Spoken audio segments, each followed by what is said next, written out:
awesome. As a bat signal, that's your... Oh, sorry. That's your signal. That means we have to go now. Yeah, that's what that means. It's so cool. This is insane, you guys. Yo, this is sexy, man. Broadcasting live from the internet, it's Tuesday night, and this is the PanelsOnPages.com podcast with your host, Lee Rodriguez. At the end of the day, babies are terrible people, and I'm not sorry for saying it. Jason Nyes. Motherfucker, I won best costume. Jose Guzman.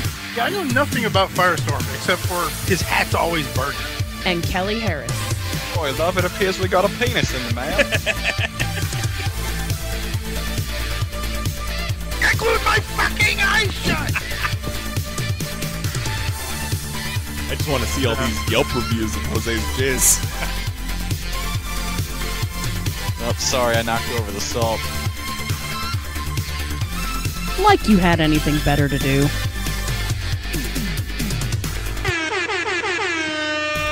Hey, what's happening, everybody? Today is Tuesday, November 21st. I'm going to say a preemptive Happy Thanksgiving.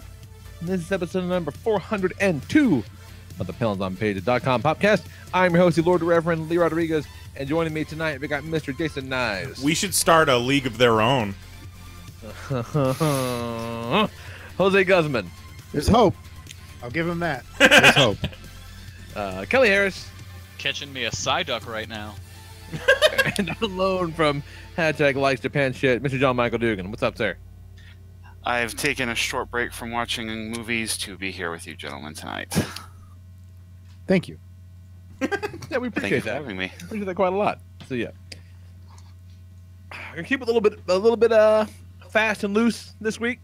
Relaxed rules. Oh, like Jose's mom. Yeah, Heyo. Got him. got him. There's a good chance that you may be listening to this before you had a chance to listen to last week's episode because our hosting provider was like fucked for the better part of a week. So Good thing maybe we got. you're gonna get 2 podcasts this week. Who knows? Good thing we got YouTube. Damn right. Damn right. So yeah, we're gonna kind of hear our weeks a little bit and then talk Justice League a bit. I feel like we're gonna have a nice, well-balanced assortment of takes on the subject. I feel the same. I'm pretty excited about it. I didn't see the movie, so I could have just wildly wrong opinions and argue with you guys if you'd like. So like the internet. Well, yeah. You liked Batman v Superman, so. I like the last 45 minutes. That's not liking the movie. And that's like the worst 45 minutes of that whole movie. What? That's the fight scene. That's the part where shit happens at the very least. Yeah, it's all CGI garbage. Yeah, it is CGI garbage. Yeah. Speaking of, we'll have more on that later. So yeah, what's going on? Let's see. I got a couple quick notes. It's been a pretty lax couple of weeks, and that's awesome because the holidays are gonna hit, and my life is going to be a fucking like Sonic the Hedgehog doing that spin dash thing, all the loopy loops and shit. That's what's about to happen to me. That's gonna be my world for the next 6 weeks. But right now, it's cool. How them Nuggets doing? Nuggets are okay. You knocked out 18 by now, right? We got 9. Nice. Oh, 9. all right. Halfway there. And I am not kidding even in the slightest when I say we're fucking dry erase marking on the mirror in the bathroom so I don't lose track of shit. I believe you because I respect you. Nicole walks in today and looks up and goes, "Are you fucking serious?" And I'm like, "What?" She goes, What the that is a lot in a little amount of time. Well, last time I looked at it was like 4, and I go, I mean, if it makes you feel better, this is definitely an above average count. It's purely a numbers game at this point. It's all right. How many of those 9 was she present for? 3. That's solid. 3. They were fucking, but they were the best 3 in every possible Sure, of course. measurement. Of course.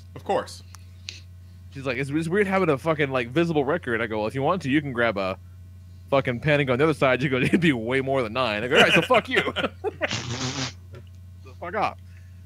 We're getting there. I got no pain left except there's some kind of lingering lingering tenderness around like the incision area, but otherwise, Nuggets is good, man. Definitely on the mend. Good to hear, man. So like, you know, we're almost 2 whole weeks out? No. Almost 3 weeks out. Almost 3 weeks out. And like I'm pretty much 100%. So really can't complain about that. Oh, I guess.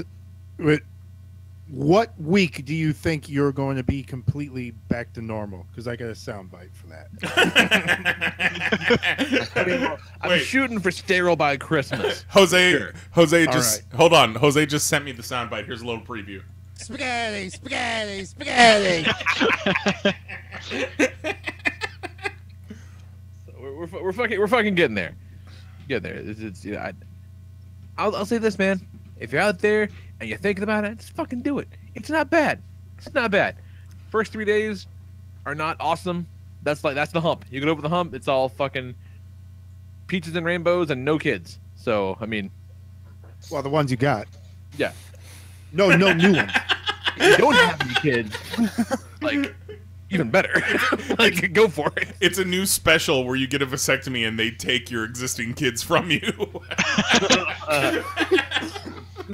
They come to retro pay you. I feel like the universe has been trying to tell us it's a good idea though, because Jackson's had some just shithead days past couple days, but it's also been kind of awesome. Like he is suddenly very into Christmas. Like I don't know like when it happened or what, like because you know he's just, it's been a while. But the other day I woke up and he's like fucking, I roll over and open my eyes, he's 6 inches in front of my face and he goes, "Daddy." I'm like, "Fuck, what yeah, okay, what?" He goes, "We gonna go see Santa?" And I was like, and it's like 6:45 in the morning. I'm like, well, like, I mean, yeah, man, but like, oh, okay, hang on, I'm just shaking the cobwebs loose. Yeah, but like, not today. Jax, I got 3 more marks I need to put on the mirror. He just crumples into a puddle of human sadness. Like he was just wailing, like he just realized he was gonna die one day. Like it was bad. That happened like 3 days in a row, and I'm like, there are no Santas until Thanksgiving at least. I'm sorry, we're gonna go. So gotta get the motherfucker to see a Santa soon. He's excited about it. And then the other day, not related to Santa, but it cracked me up, and I wanted to share it. He had some toys out in the living room, rocking some Power Ranger toys out, and he's over on the table, and he just wants to stand them all up. With whatever the next phase of his plan is, the first phase is stand them all up. Like that's checkbox number 1. And so he's going. He's got like 3 of the 5 up. He can't get that 4th one up. Like it keeps falling down, and he'll go, "Ugh!" And he'll put the 4th, put it up again. He'll fall down. He'll go, "Ugh!" And he goes the 3rd time to fall. And he goes, "What the fuck?" And I'm like, I don't handle this because it was hilarious. I'm like, bro, you can't do that. You can't do that. But it was hilarious. Kid's amazing. Yeah. Other than that, man, just watching TV. Finished Stranger Things last night. It's fucking great. Started. Like it's really, really good. It's one of the best uses of a large cast I've seen. Like it's all your main characters don't really reconverge until the end, but everyone always has something to do. What they're doing all makes sense. You know, like you kind of build some relationships and and expand upon almost. It's masterfully crafted. It's really, really well done. I watched a video today that theorized that Stranger Things and it occur in the same universe, or at least parallel universes, because Bob, this isn't any spoilers. Don't worry about this, Jose. Bob, played by Sean Astin, says that he's from Maine, and he tells this story about this Mr. Baldo, this clown with balloons that he used to have nightmares about, and then he finally told Mr. Baldo he wasn't scared of him anymore, and he went away. So, theory is Mr. Baldo might be Pennywise. Or maybe that show is riddled with homage and reference. Yes. And the internet needs to calm the fuck down. No, you are right about that. there's a this season in particular is full of great shit like that. Like there's a, no context, no spoilers, whatever. But a couple guys walk into like a woodshed, and they open the woodshed and can look around for a second. It cuts back and says, "Yeah, this will do." I'm like, "The fucking Evil Dead shot it, man." It's really, really good. Cool stuff like that all the time. Alien. It takes place I should say. in the Dead universe, is what you're saying. In the Evil Dead universe, also right adjacent to the moon station from Aliens, I think. Paul Reiser's in it. Paul Reiser's in it, same guy. It would be the same character, obviously. Yeah. I could see it. But yeah. But it's great. Other Netflix shit, watched 3 episodes of The Punisher, and it's fucking dope. I haven't watched that either. Haven't had the time. Can't see any of that. Like, I've seen mixed reactions to The Punisher. Some people kind of dig it. Some people really don't like it. I've seen clickbaity headlines on all sides of the spectrum about The Punisher. And, like, to me, it's like, okay, it's The Punisher show. It's exactly what I thought a Punisher show would be. If you watch this Punisher show and didn't get that experience, what the hell did you think a Punisher show was going to be? Like, 'cause it's exactly that. It is exactly that thing. Like, and it does not, like, glamorize the violence. Like, it is crazy violent, but, he's so fucked up and broken, and, like, and it's so gruesome. Like, it's not cool. You know what I mean? It's gross. It's not like an 80s Schwarzenegger movie. No, not at all. No, like it's gross, but like in a really cool way, because guns are cool. And in typical Netflix Marvel fashion, it's got a kick-ass title sequence. Nice. Of course. But yeah, no, we're 3 in, and I'm really excited. Nicole loves it too. We're probably gonna watch more tonight. Sometimes, And then, if you're like Iron Fist, the coolest thing about your show is the title sequence. That is not the case here, unfortunately. And last thing, just before the show, we watched episode 1 of Runaways on the Hulu. Nice. 3 episodes at a time they're releasing that? I don't know about that. I know the first 3 are out now. I don't know if they're going to put 3 more out next week or just 1. I'll admit I'm not super familiar with the Hulu model. I know that I've watched, I don't think I've ever watched a Hulu original before while it was on. But it looks great. It is very slow. The pilot, like, but as a person who has read the comics, it's building up to them killing a girl at the end of the first episode, obviously, but it takes a long time to get there. But it takes its time, like setting up it makes you give a shit about the characters, like in that first hour, which is kind of cool. And then I guess the second episode is a retelling of the events of the first from the parents' perspective, which sounds like it could be kind of cool, unless it also drags ass. So we'll kind of see. Jury's out, but it does look great. The kids are all great. Although the one kid that plays Chase has distractingly giant full lips. It's like, what have you done to your face, bro? Like, cause they're really out there. But otherwise, it's cool. It's nice.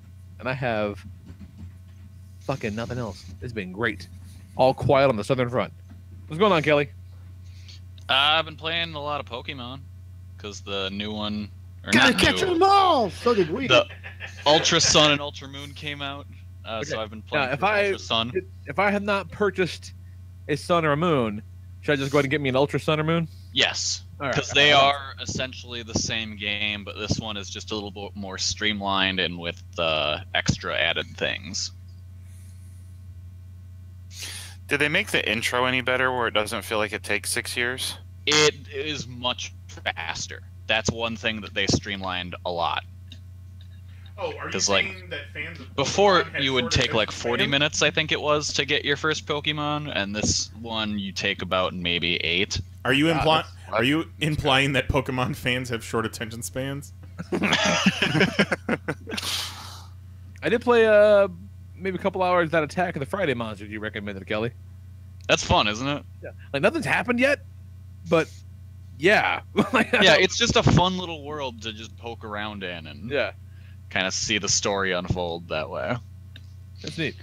And then also, thanks to the Nintendo gods, we got Animal Crossing on our phones today.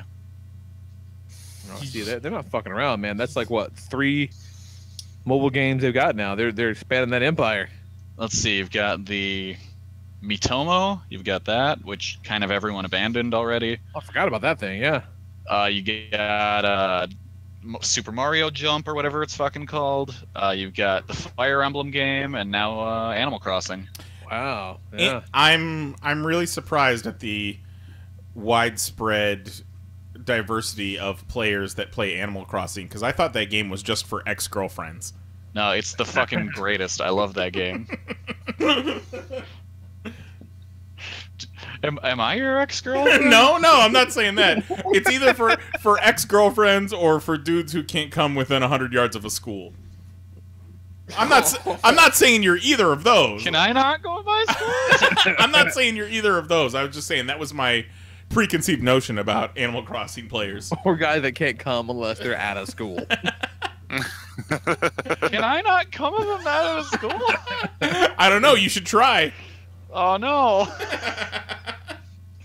No one says the kids had to be there, Kelly. Well, all right. Like a fucking Saturday afternoon. Just be a little rebellious. It'll be okay. Find your lady friend. Okay, you want to have an adventure? You're like, cool. I mean, yeah, when I went to grade school, there would be every now and then the random condom you'd find in the parking lot. Oh, yeah. Parking lot condoms were like the first time anyone ever saw a condom around here. Yeah. Parking lot condom and little dime bags. Little dime bags. There you go. Never had that. Not for sure what was in it. It was one of 2 things. Are you sure it wasn't just like leftover cookie crumbs from someone's lunch? Hey, still... Some people call them cookie crumbs. Cookie crumbs, that's nothing to scoff at. But then, let's see, outside of that, I watched Survivor Series on Sunday, and that was not good. Who won? What side won? We started watching last night after we got home from the airport, and I fell asleep in the Shield New Day match, and then I tried watching it again today, and I slept through the entire thing. Yeah, no, that was not what that match should have been. It was very slow and boring. I saw a video taken from the crowd of Triple H just fucking walking into a wall and getting his face owned. That was pretty great. It was kind of hilarious. But yeah, the whole thing just kind of ended with everyone watched Triple H jerk himself off. Oh, which, boy. you know, he's known to do from time to time. Yeah. That's about right. At the point, it's like, it's been a little bit. We gotta give himself that push. Yeah, and then more WWE stuff. I talked about I did the WWE Year in Review show on the Voices of Wrestling podcast, Wrestling Omakase, which kind of blends wrestling and Japan shit together. And oh my god! Of course, by the end of it, we were talking about anime and Kamen Rider. Obviously, because why wouldn't we? Dude, we saw so much Japan shit this weekend, you guys. Yep. Oh man, I'm excited to hear about all this Japan shit. Let's go right into it. I don't have anything else. Pokemon. Everything's Pokemon. We had to do a Sailor Moon video at one point, and I'm cutting things together. I'm like, I think this is a Sailor Moon. What the fuck? Why not?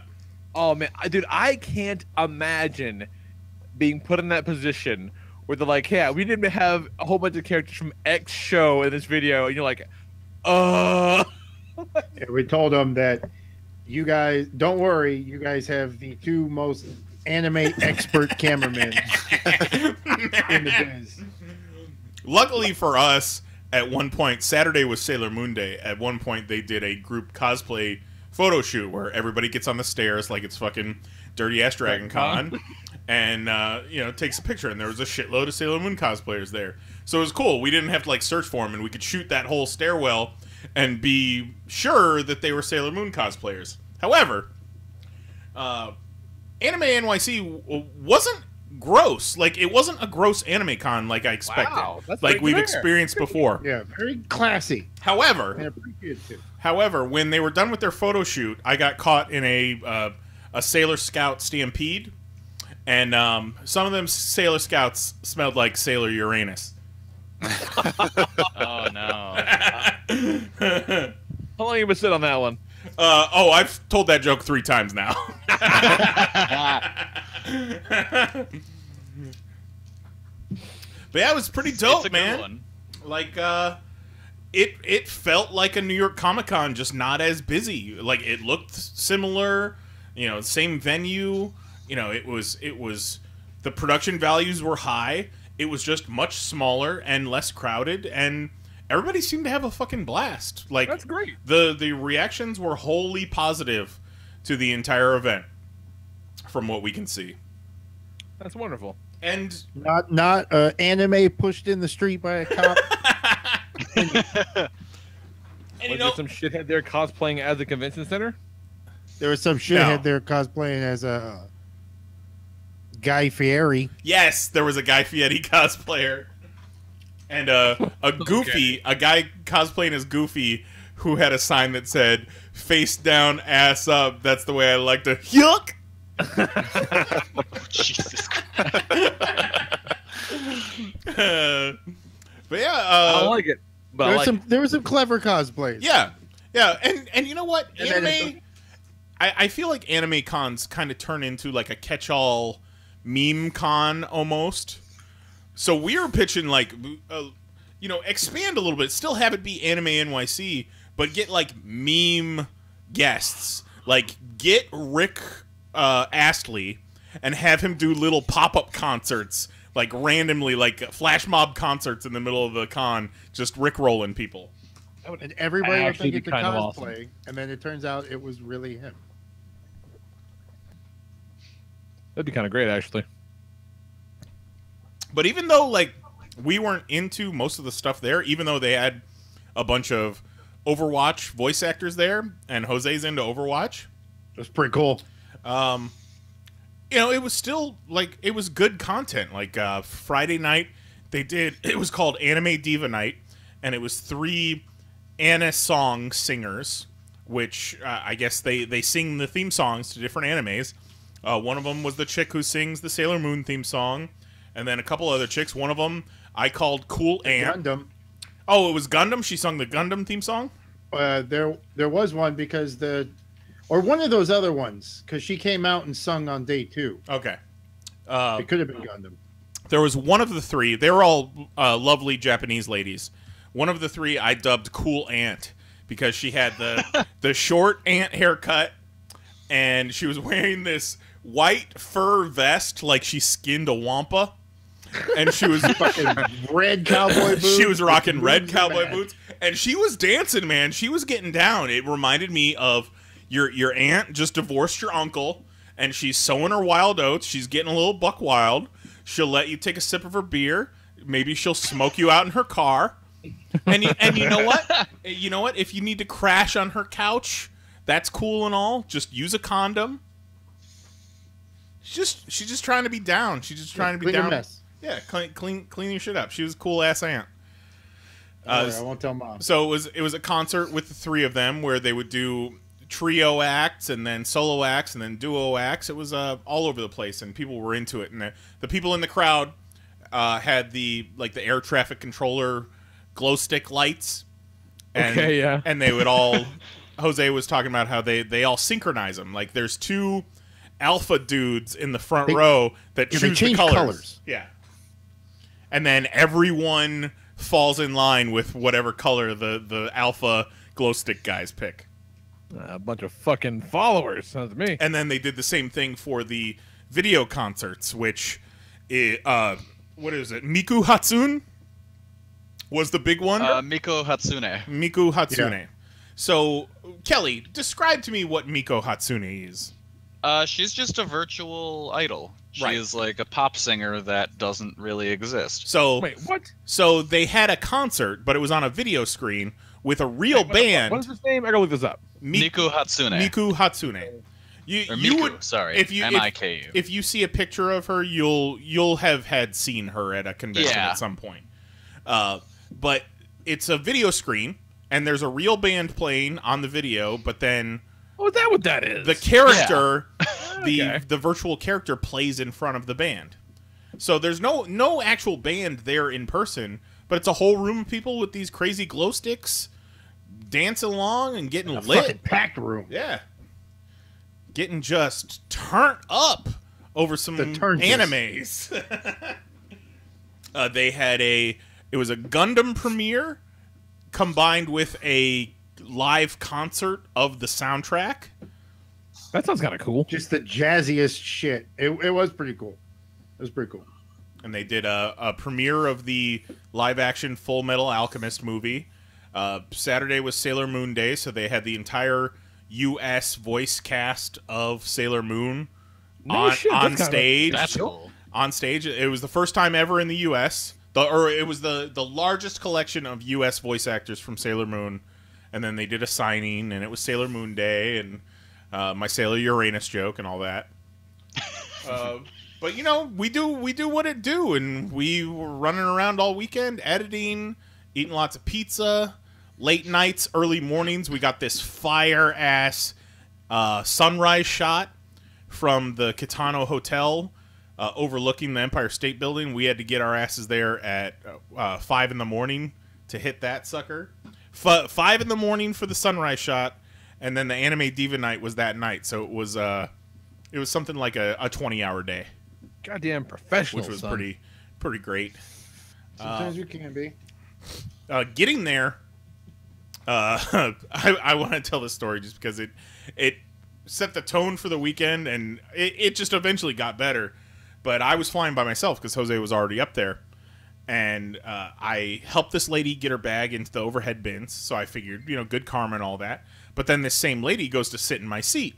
And I don't care that you're sitting in my seat, but because you're sitting in my seat, I'm going to have to sit in someone else's seat, and I don't want that conversation. So sure, let's all just sit in our own seats. So she goes to sit in my seat, which is next to an elderly couple. It's on the aisle, and I say, "Oh, no, I think that's my seat." And she looks at her ticket, and she's supposed to be across the aisle from me on the aisle seat. So she sits down. There's no one in her row, and there never is anyone in her row. So I'm crowded next to this elderly couple with my arms crossed.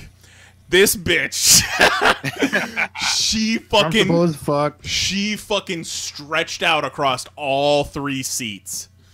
Like, I was eyeballing it. Like, at one point, I was gonna be nice and be like, "Hey, do you mind if I like sit in the window or sit on the aisle just so I can stretch out a little bit?" But then she fucking lays down and stretches her feet across all 3 seats. I'm like, "You bitch!" And then the cab from the airport. I flew into Newark, which never fly in or out of Newark. Please, anyone listening to the sound of my voice, it's not great. It's fucking the worst. The absolute worst. It's not great. TSA pre-check at Newark? Fuck you. it means you don't have to take your shoes, your belt, or your jacket off. You still got to take the goddamn laptop out, and you still got to stand in line with all the other suckers. So I take my cab from Newark Airport. They pretty much hand you a piece of paper that says you're special for a little bit. Yeah, for a go little wait bit. in the regular line. So I'm in this cab, and New York, New Jersey cab drivers are just awful. Terrible. And this guy was especially awful. We're in the Lincoln Tunnel, and I'm starting to hear this noise from the back tire. I don't know what it is. It could be the road, whatever. And at one point, he tells me to move to the other side of the car, and I thought he was saying it because I was blocking his view or whatever. No, turns out the back right tire, which was where I was sitting in the cab, went flat. So we get out of the Lincoln Tunnel. We're mere blocks away from the hotel, and I have to stand there in the fucking median with all my bags, 45 degrees outside, while this guy changes the goddamn tire. And I was running on 2.5 hours sleep from before that podcast the night before. Yeah, I took a nap during. I had taken a nap during SmackDown, did the podcast, stayed up all night. Didn't sleep on the plane because I was uncomfortable and just seething with rage. And now I'm standing in the median outside the Lincoln Tunnel, just sucking all the fumes. I was getting ready to walk off and fucking hail another cab. God damn it! Yeah, why the hell not? I stuck with him though. I didn't help him though.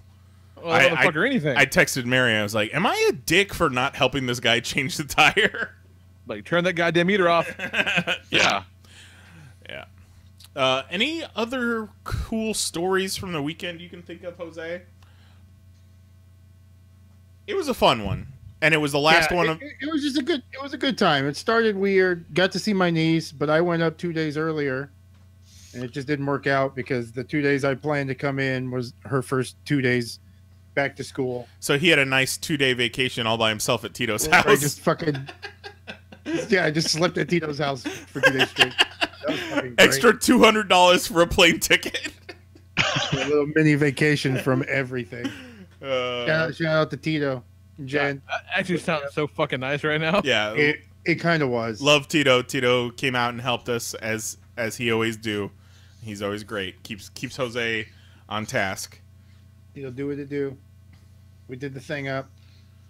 It was a good time. It was a good show. It was a very good show.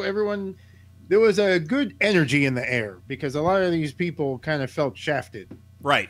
Because they had a convention and then they merged the convention with New York Comic Con and then they just yanked the convention from under their feet.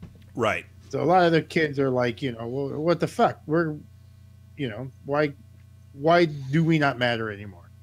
Right. So there was a lot of people very grateful for an anime convention to come back to the city. Yeah, they got a show back that's just for that shit. And I don't know what any of the fucking that shit was, but I had a good time. It was pretty cool. You know what I mean? Yeah. Any of the fucking that shit. and it's going to be bigger and better next year, so. Right on, man. Yeah, because what was cool was they, started this show at a certain capacity, you know what I mean? But it just kept growing and becoming bigger, and their floor space just happened to come available, right? And the tickets were selling good enough that they were like, "Well, fuck, man, take the space. The space is yours now." Yeah, let's amp this up a little bit. Add more content. Falling into place that way, and the show didn't disappoint. A lot of the vendors and everybody were like, we didn't really know what to expect for a first. They had over 20,000 people on a first year show. That's no shit. That's not That's bad. nice. The market's there. They got something. Fucking clearly. They got something. And it was just cool being a part of the first, you know what I mean? Like, we got to be a part of the first C2E2, and that turned into something special eventually. So that was cool. Yeah. And first play fair. Cool, you know what I mean? Yeah, I know what you mean, homie. That was very cool. Fist Fucking bump. right on, guys. So I think we all know what John-Michael did this weekend. Not watching the Sheila movies we're talking about. I took off Friday because my initial plan was to spend all day watching The Punisher, but I legit spent half the day just kind of laying there, stunned at the fact that I liked Justice League. Don't bury the lead. Don't bury the lead. What is life? I'm not even kidding. I was just laying in bed like, what the hell is going on?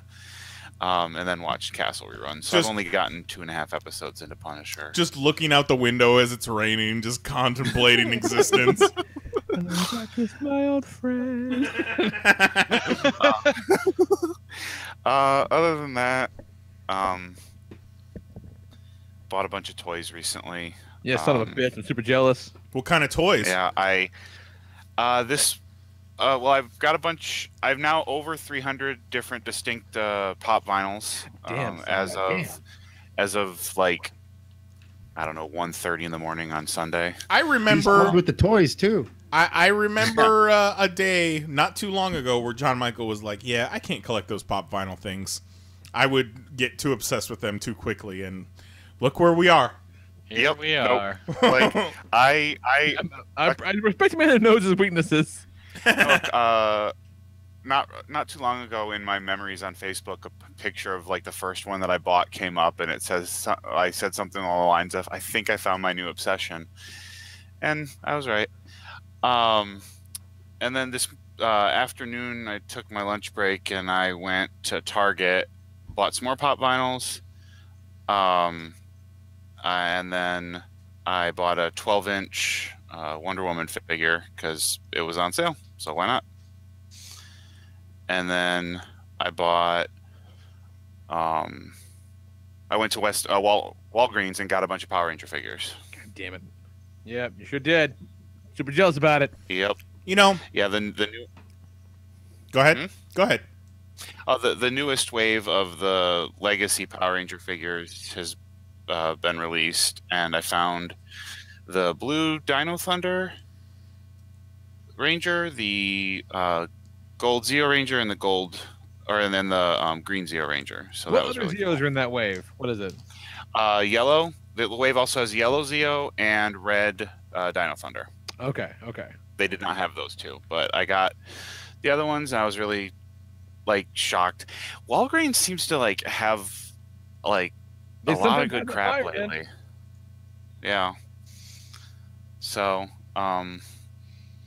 what else?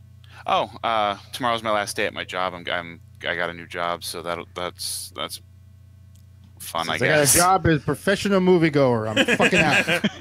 Oh my god, I want that so Oh, bad. speaking of, MoviePass has a special deal right now, $6.95 a month, but you have to pay for an entire year. Wow. How do you not have that, John-Michael? Laziness. But you must have spent $100 at the movie theater this weekend. No, I spent 200, 30 or something. I saw 4 movies. One was free, and then I paid for the tickets of 2 friends. So I don't know, $30 or something. Well, you saw $40. Justice League 700 times. Wait, how did you see 4 movies and paid for friends' tickets for $30? Where the fuck are you seeing movies? The 40s? No, it was probably more than that. I just can't do math. No, most at the theater I go to, first matinee is $6.50, and then I have a student ID. I have a student ID, even though I'm not technically a student anymore. And mine says staff on it, but I just put my finger over where it says staff. Oh, I fucking rocked my student ID until I was 29, until they stopped doing student discounts. You know, since I work at the university that I graduated from, I will, assuming that I don't lose my job, I will have what looks to be a student ID forever. They don't just take it away from you. You can have that fucker until you die. Yeah, this is how you keep it. Tell them that you lost it now and get a replacement one, and you keep that one. That was the only universal trick. Was you because yeah, I was gonna do that at one point, but the tickets are only $7.75 when I go, so it's not bad. So it's probably more like 40 or 50. I don't know. Yeah. Math is too hard. Your math fucking sucks. Fucking Facebook post where you said you saw Justice League 5 times. Well, yeah, I saw it once, the Thursday night that it opened last Thursday, and then I saw it 3 times on Saturday. I saw it twice, and then I had a brief intermission where I saw Thor Ragnarok again, and then back to Justice League, and then I just saw Justice League again last night.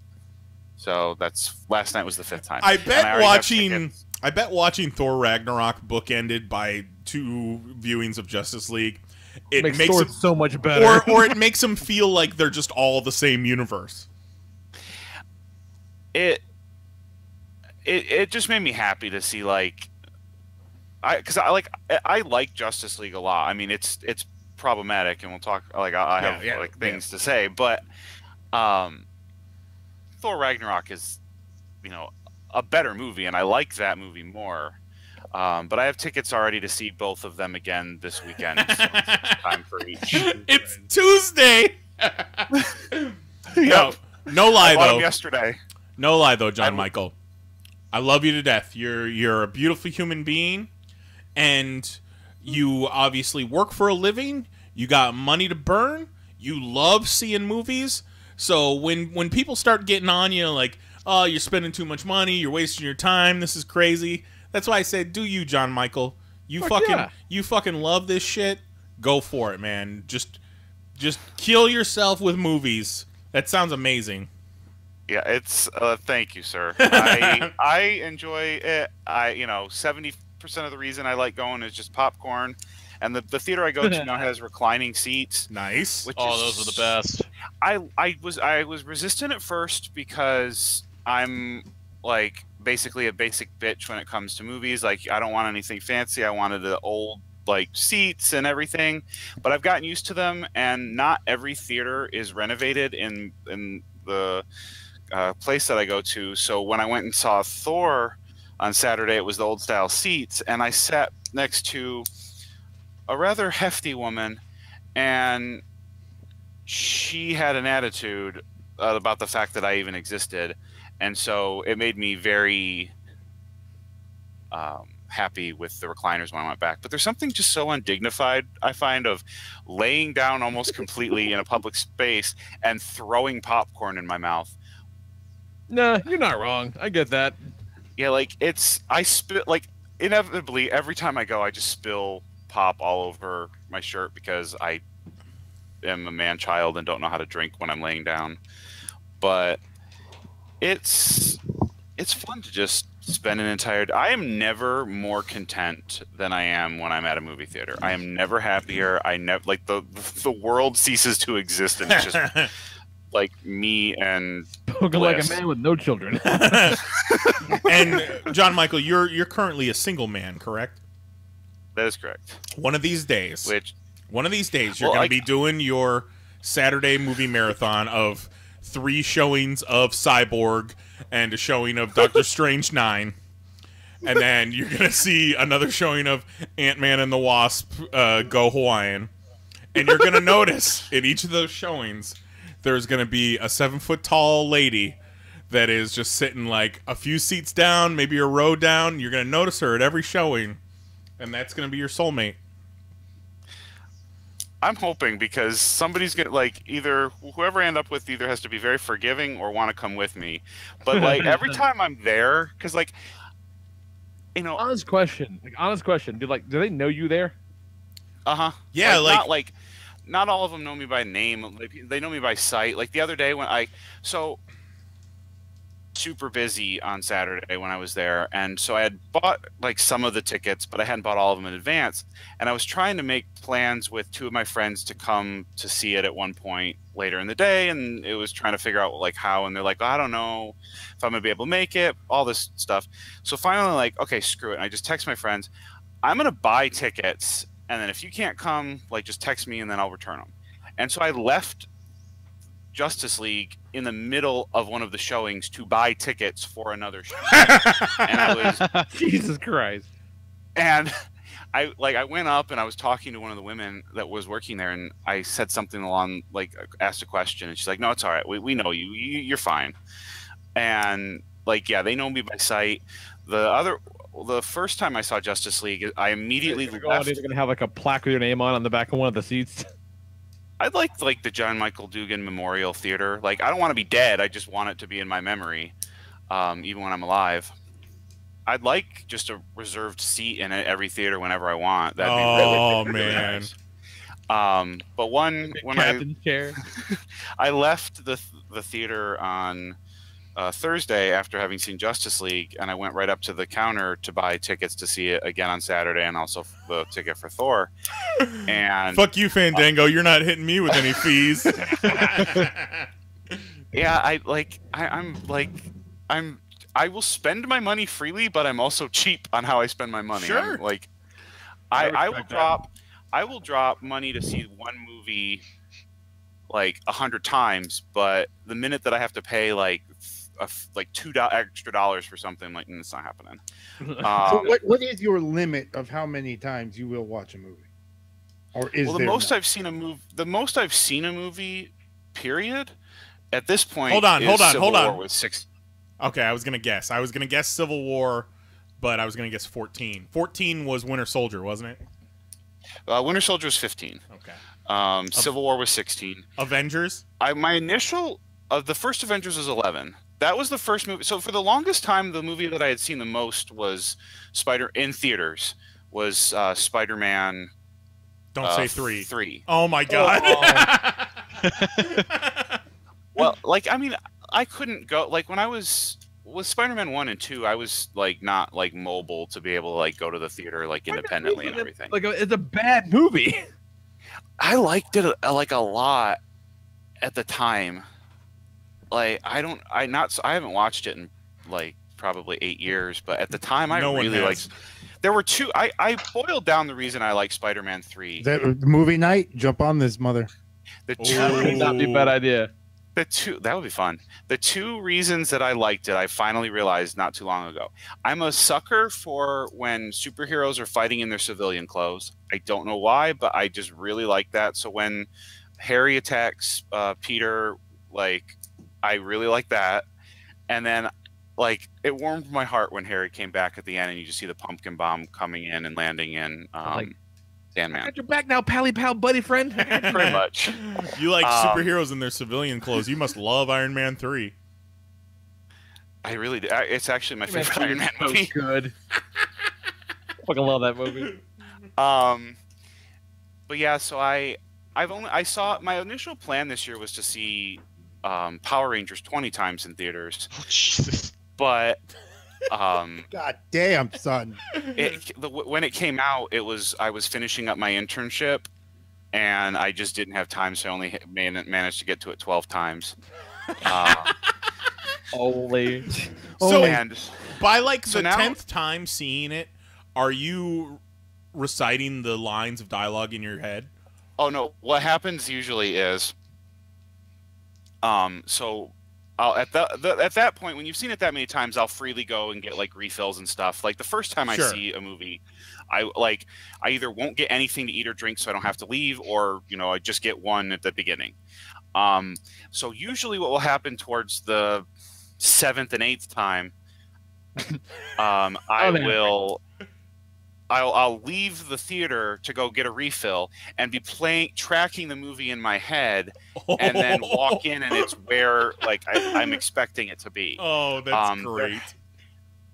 There have been instances, especially with Winter Soldier, where I started involuntarily quoting the lines like under my breath while in the theater.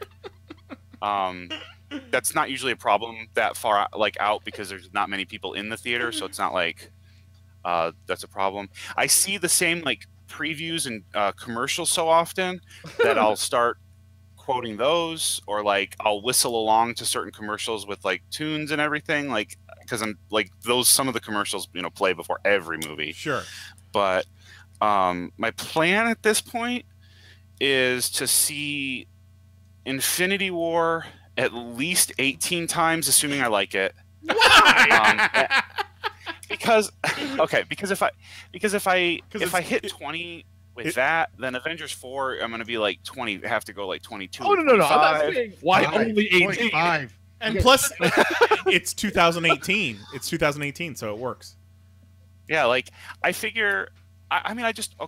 One of the reasons I like going so much is, first of all, you see different things. Things I'll catch the third, fourth, fifth time. Sure, of course.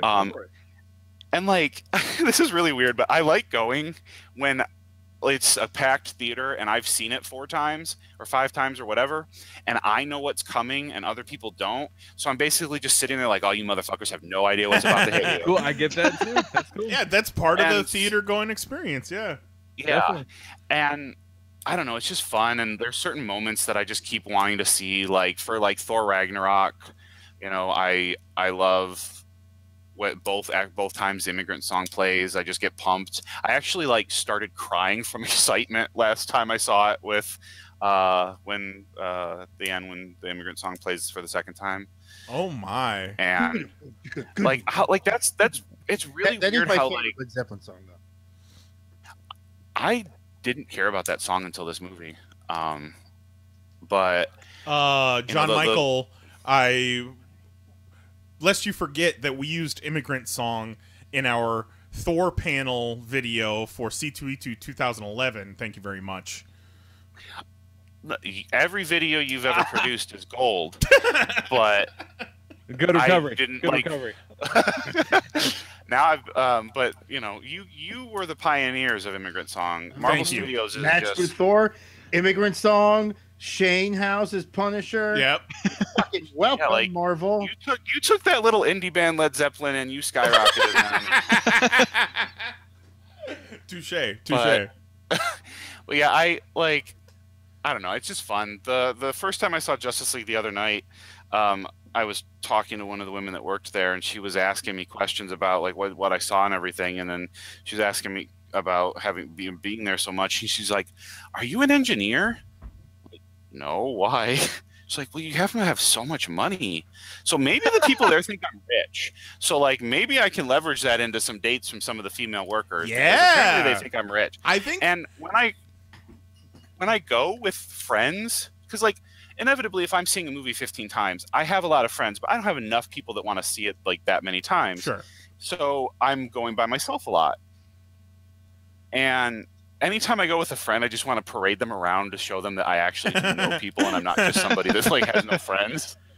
Next time someone asks you, like, are you like an engineer? Like, no, I just live in a real shithole. No, I just tell them that I make very poor financial decisions. That's awesome. What I Now think, play me immigrant song. what I think boggles. Now, I don't want to speak for Jose, but I think what boggles his mind the most is that you pay for every single movie you see, and you don't just pay for one and then sneak into all the others. I've legitimately in my entire life have only snuck into one movie, and it was this year. I've snuck into as many times as you've seen Civil War. The third time I saw Fate of the Furious, I snuck in. Wow. And that was your only time you ever snuck into a movie. What got your dander up for that? It was part of the crew wanted to do a heist. So what happened was I saw it once already. Like that day I saw it so it was the second time I'd seen it that day, third time overall. And the first time I saw it that day, I knew my parents were also going to the theater that day, my mom had said. And I knew their movie was getting out shortly after the first time I saw it, of Fate of the Furious. So I got out of the movie, and I just sat there, and I thought, like, I'll chill for 10 minutes and say hi to my parents. And they came out, and I said hi to my mom and dad, and we talked for like 5 minutes or so, and then they left. And I'm like, all right, I don't have plans till tonight. We're already like 10 minutes into the movie, so I could... like, fuck it, and I just walked in, and because I know what Dan Wild side. They know. The thing is, one, my theater doesn't like they rarely ever check tickets. The only time that they've checked tickets anywhere near any time recently was the opening night for Thor, the Thursday showing. And so they also have assigned seating. You pick your seat. Reserve seating, and I know what seats they don't sell because I go there so much. I know exactly what ones are blocked off for fire code reasons. So I just walked in and sat in one of those. Jesus Christ! But I pay because I feel dirty if I don't. That's part of the fun. Man, John-Michael. Lean into that dirt sometime. Well, plus sometimes I want to help the movie, like with Power Rangers, like it wasn't doing great, and Sure. I'm just a drop in the bucket of what it's going to do, but at least if it fails, it's not my fault. Do your part. I get it. Well, let's take a quick break. We'll come back. Yeah. We'll do Justice League talkins because the boys just saw it like hours ago. Yeah. We had a 7 p.m. showing. I walked in the door at 10:05 tonight. There you go. All right, so So we'll come it's back in a fresh. minute. Get your pee breaks. I should probably sign off. Yeah, I was gonna say, is Kelly gonna hop off? So yeah. Yeah, because I have to go sell comics because it's a midnight release for Doomsday Clock. Nice. Because they're doing it. They're doing that thing. Yep. No lie, but in Justice League, Superman name drops Doomsday Clock.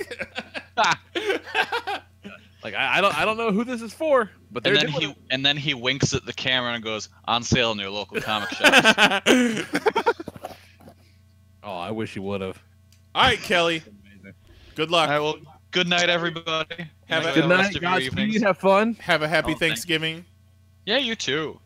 And to all our listeners. That's right. Still some bird. God blesses everyone and all that. Later, man. Night, guys. Go. That Kelly's a good egg. Sure is. Comic selling machine. All right, we'll take a break. We'll come back. We'll do this, and then we'll do that, and then we'll go. So you guys can do that. You're flying out tomorrow morning again. Right? Oh, Do it. All right. Love you. Bye.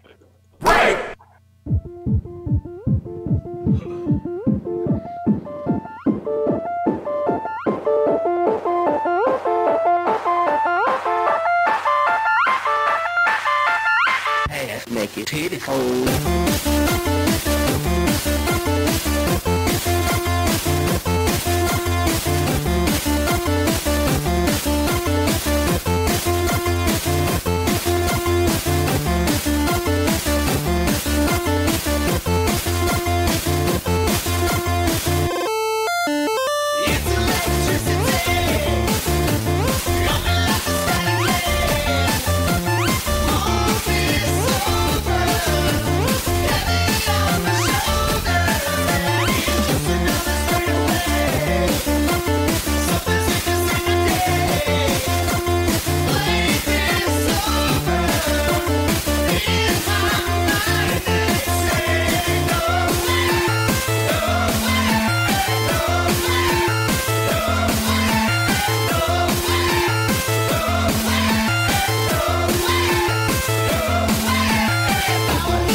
Ripped Apparel is your one-stop shop for limited edition t-shirts featuring all the crap that you already like anyway. Every day you're going to see 3 new limited edition designs available only for 24 hours. That's just a single day. After that, they're gone forever. And best yet, if you want to check them out, buy a little something, they're going to throw a little kickback to us, your folks, your friends here at the Popcast. So go to PanelsOnPages.com, click that banner at the top of the page, or on the sidebar at pcn.panelsonpages.com, or you can just update your bookmark, check it out on your phone every single morning. That's what I do. Ripped, that's RIPT.panelsonpages.com. T-shirts start at just $10 and they'll kick us a little something every time. Help us keep the lights on, help us keep the podcast going, help us keep the site up, and get you a pretty cool t-shirt, man. Cool swag, cool shirts, good people, good deals from your favorite podcast. So check it out. Ripped.panelsonpages.com. 24-hour limited edition t-shirts that are pretty damn awesome. Check it out. And now back to your regularly scheduled podcast.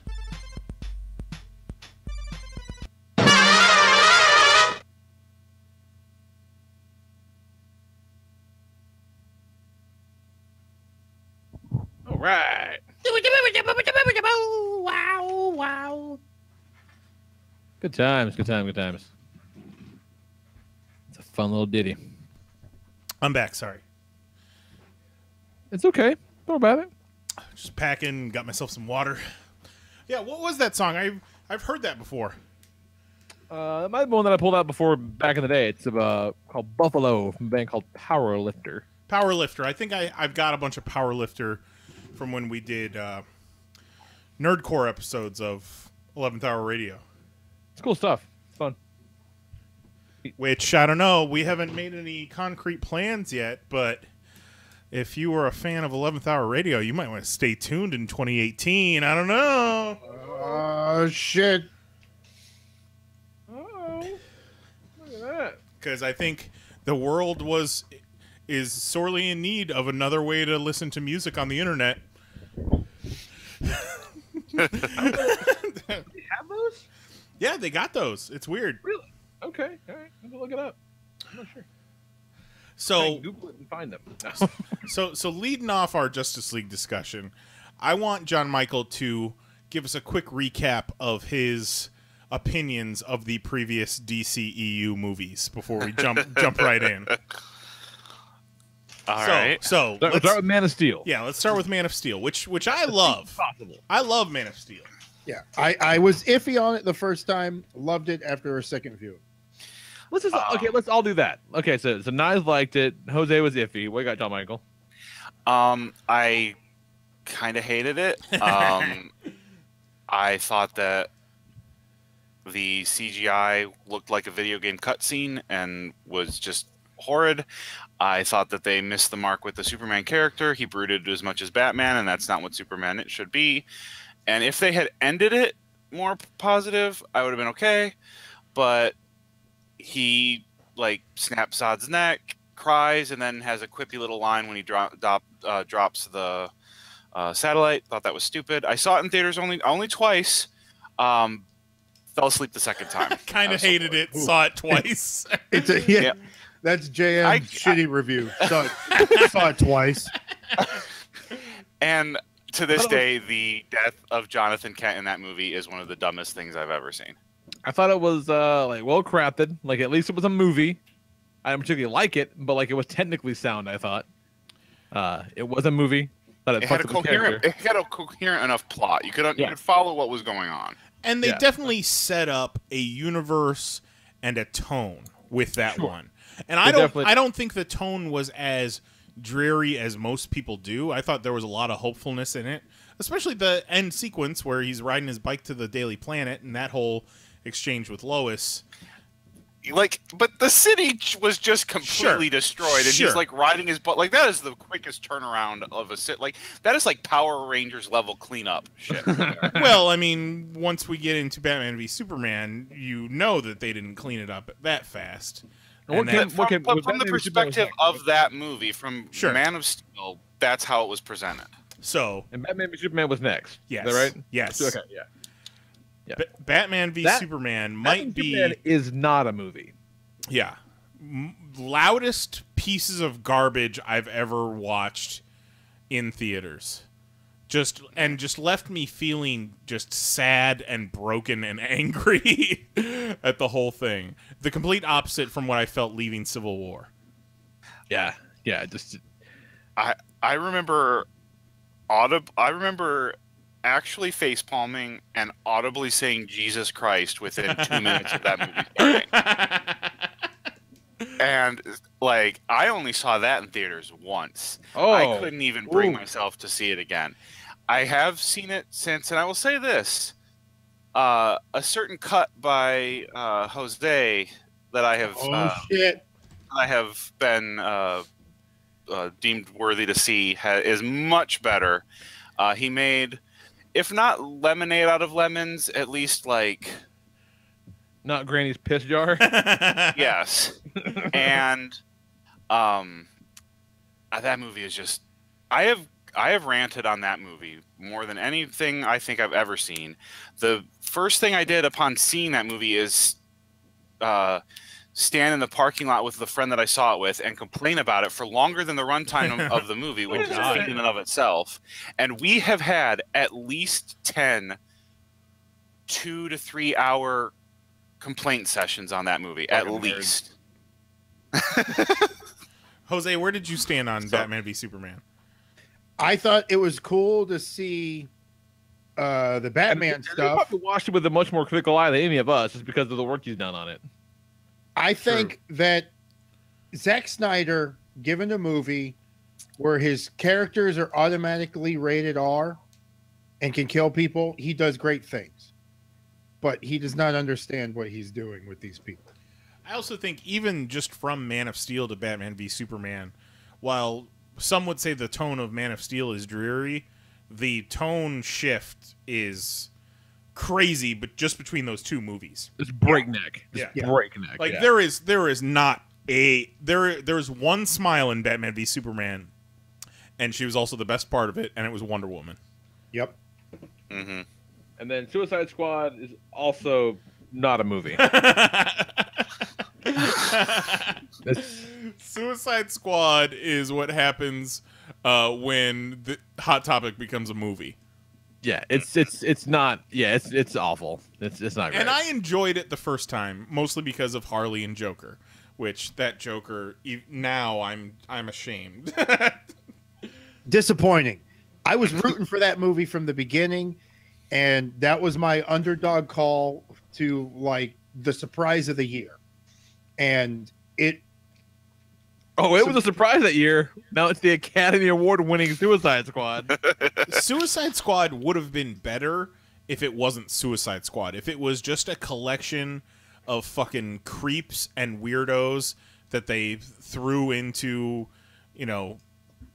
not gonna make it out type scenarios, like just like a bad 80s B action movie, it would be great. Yeah, but they missed the mark completely on every level. So hard. Yeah. And then that's my least favorite of all of the DC. Oh wow! Like Batman Superman is way worse. See, because I did have fun at times. I feel like Suicide Squad was fun at times, and it had, for as disjointed as it is, it kind of has a mission statement that's clear enough.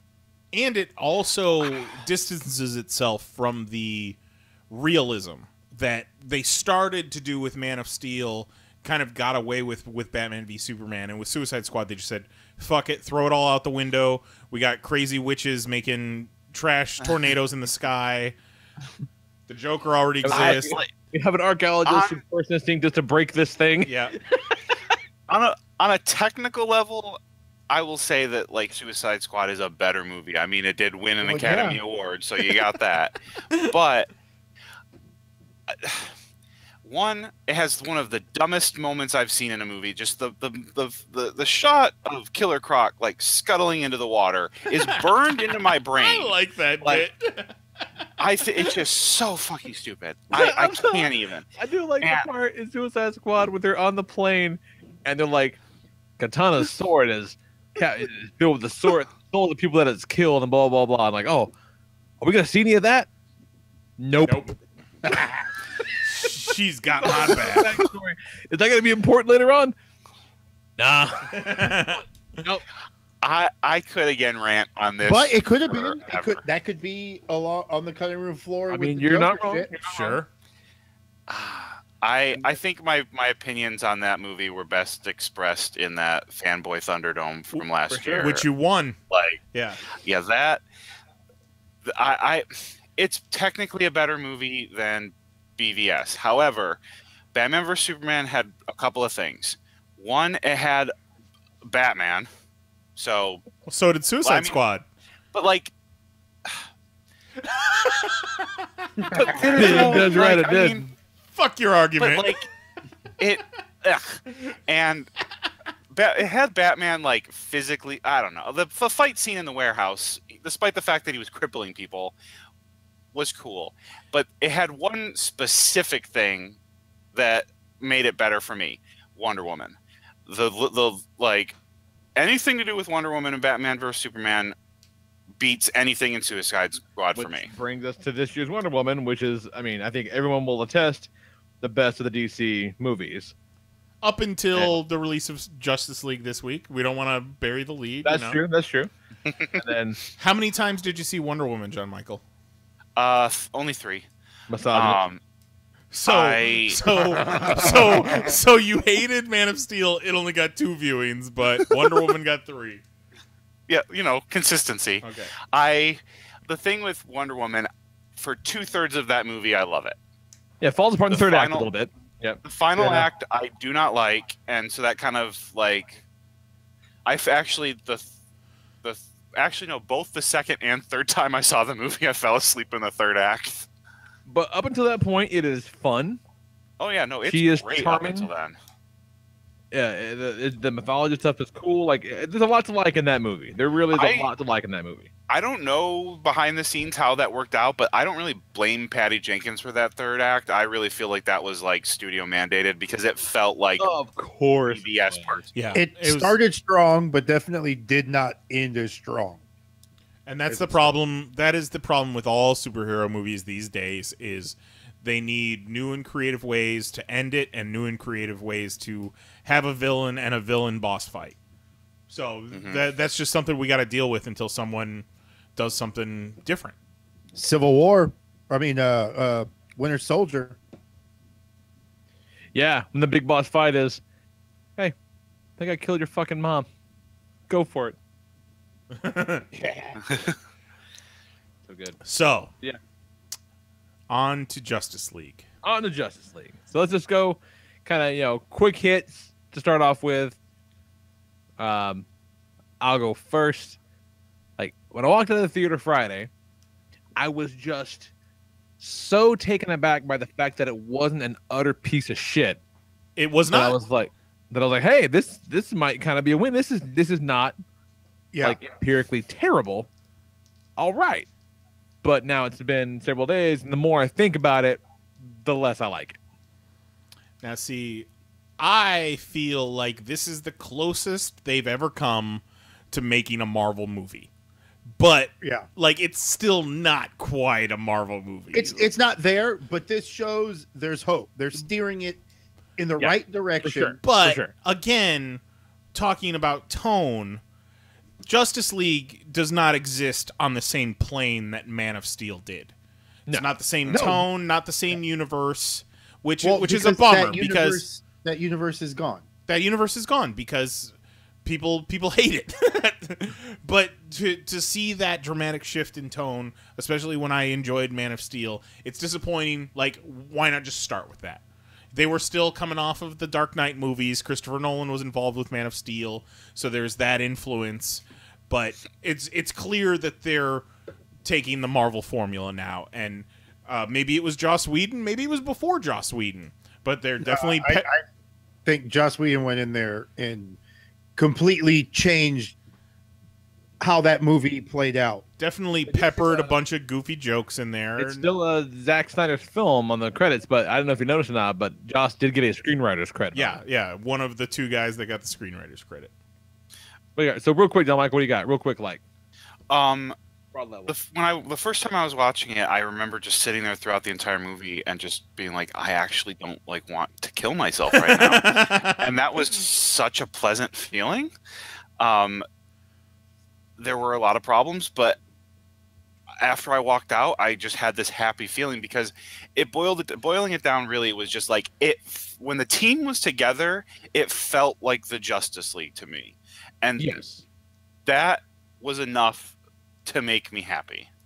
Yeah, I think you're right. I think like you're talking about, cool and creative boss fights. Nice. I feel like this one had a pretty cool boss fight.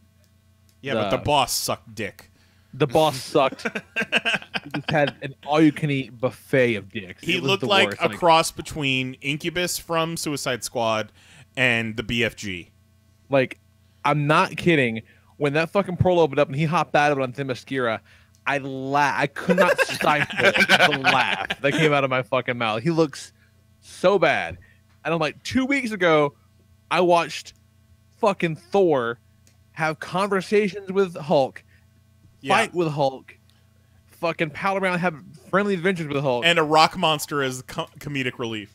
Yeah, and everything looked amazing. Why does Steppenwolf look like shit? Why did he need to be CGI? Like, why couldn't it just have been a dude in prosthetics? And that's, I think, like there are some. It's got some pacing issues, and it's edited to fuck, obviously. Mm-hmm. But like my biggest problem with the movie, I think, besides that, is like I don't like the way just about anything looks in it. Like, I don't like the Flash suit. I don't like the first Batman suit with all the weird shit on it. Like, I'd rather Aquaman just be shirtless with pants instead of his armor. Yeah, that first. I mean, Wonder Woman looks great still.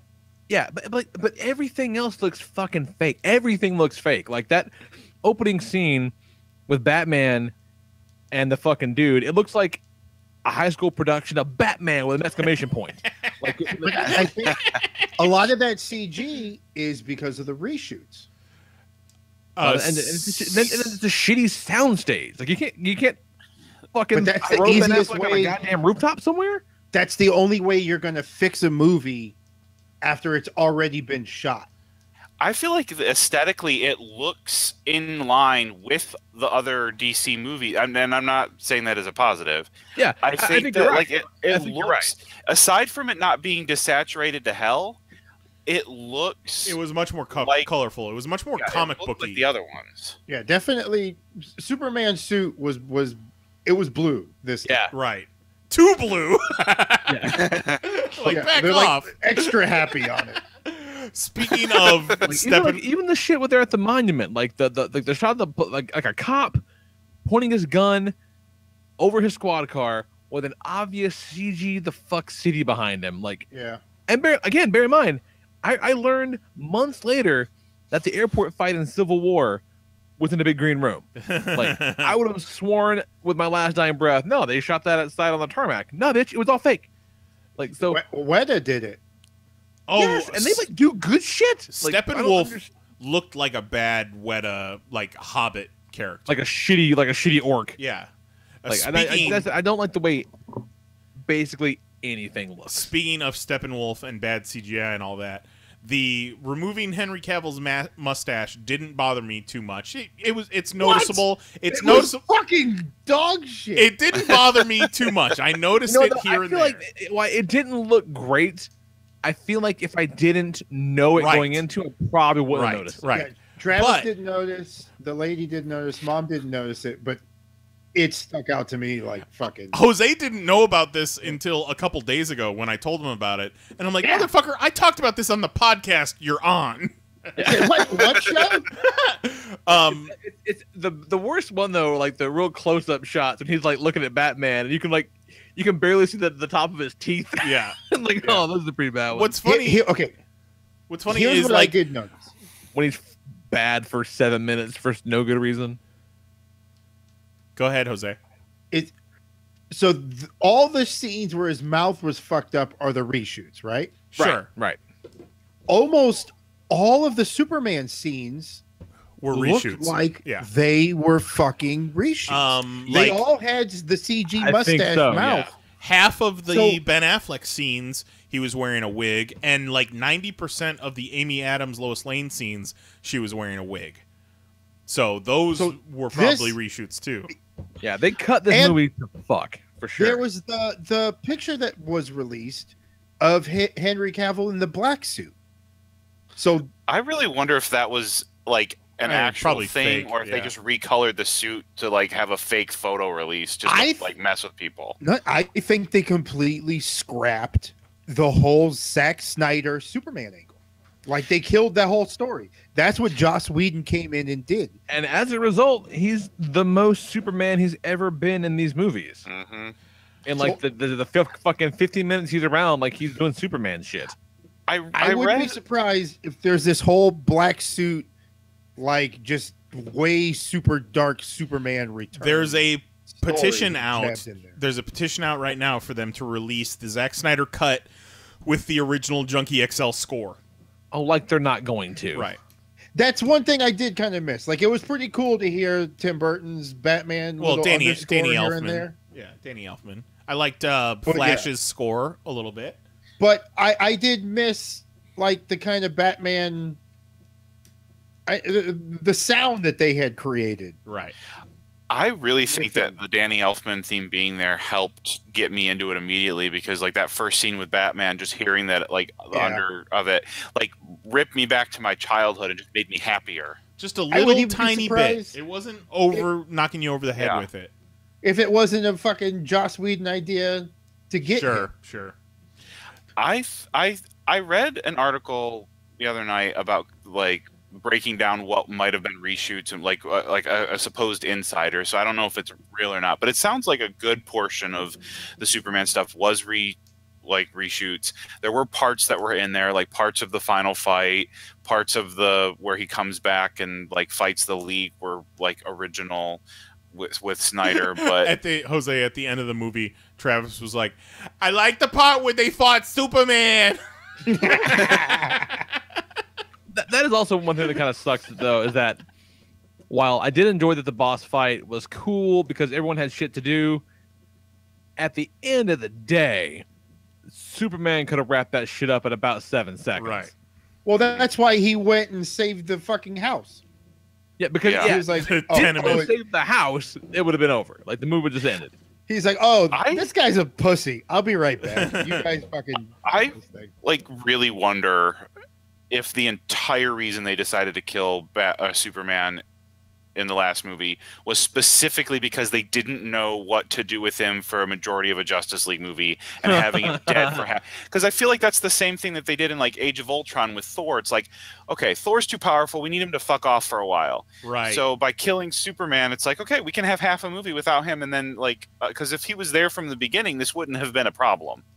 Right. Because the whole thing was, we need this motherfucker or we can't do this. Easily. I did love all of Batman's big pontifications about how, Superman was a beacon of hope. The world needs Superman. So, like, I really do feel bad for hatching a plan to murder him for what is really no apparent reason. Was Superman a beacon of hope? Because I remember in Batman v Superman, people hated Superman. Yeah, false god and all this shit, and again. Yeah, but there was the people that liked him that made the statue. Yeah. So I find that Justice League is more enjoyable if you just pretend that its version of Batman v Superman is actually what happened in Batman v Superman. Because it's not.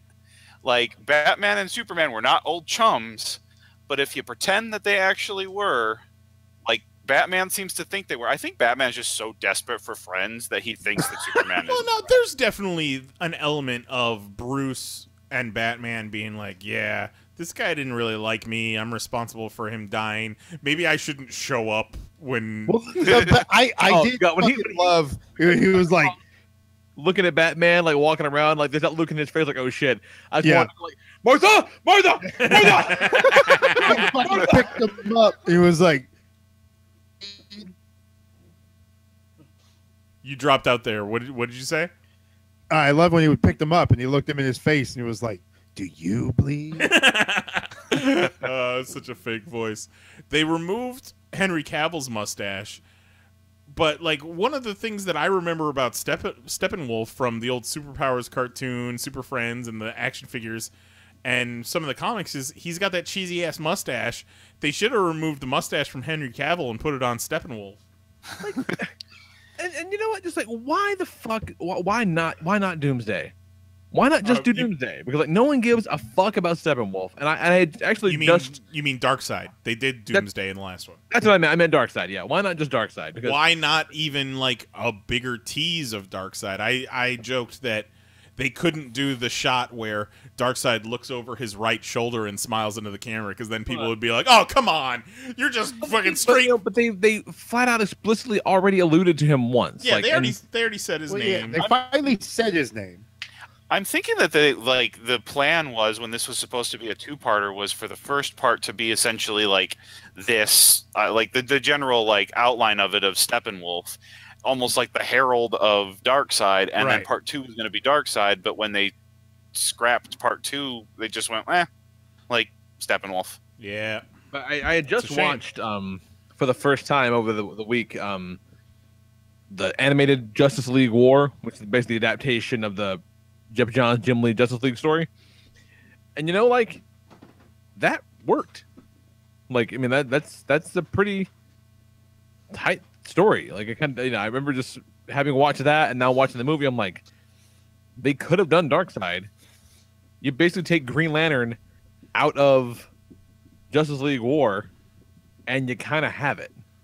Like that was cool how they showed the lanterns when they told that was pretty cool. I like the lantern Easter egg was kind of neat. The lanterns and the old gods and the Amazons and the Atlanteans all fighting.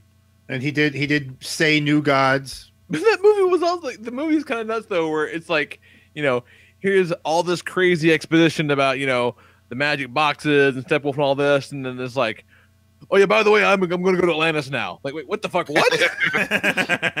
Like, that's a thing. Like, hey, how's it going, guys? Boy, you got real hard. Hey, where's that cool shirt? No lie, I feel like Aquaman, not necessarily Jason Momoa, but I feel like Aquaman was the weakest part of that movie. Like, his character wasn't super interesting. He didn't have much to do. He didn't have a whole lot to do. He quipped. He said all right a lot. He was kind of a surfer dude, but other than being shirtless, which not to be nothing, but when you look like that, you can just be shirtless. Yeah, maybe don't put the armor on. Yeah. To the overall plot, I think he ended up puddling in front of a green screen for a minute. I think he'd be the easiest to remove from the movie and not have anything like really change. Yeah. I personally liked him a lot. I thought he was entertaining, charming. He had a lot, like some of my favorite lines or moments. I mean, the moment where he's sitting on the lasso of truth, like that bit was fucking great. That bit was fucking amazing. But that's like something straight out of an Avengers movie. But goddamn, can we just talk for a second about how every fucking frame Cyborg was in looked like horse shit? I don't 100% agree. I think there are some moments where he looks okay. Yeah, I think especially when he's in the hoodie, like when they don't have to animate much. Right, that looks great when he's in the hoodie. Better in the hoodie. When he looks, that's weird that the mustache thing didn't stick out to you, but the Cyborg stuck out, because I'm opposite. The Cyborg looked pretty good to me. Really? I liked Cyborg when he was in the hoodie and the sweatpants. His midsection, like his waist, arms look funky. His waist area was the weirdest part, and his walk sucked. But like his walk in sucked. the I face, feel like every time he was around, I could not help but just see his face just floating around. I liked how it looked in the face. I liked his characterization and how he can't fucking control anything. And that was cool. And the actor was pretty decent. He just looks. I like so Cyborg. much else in this movie. He just looks kind of shitty.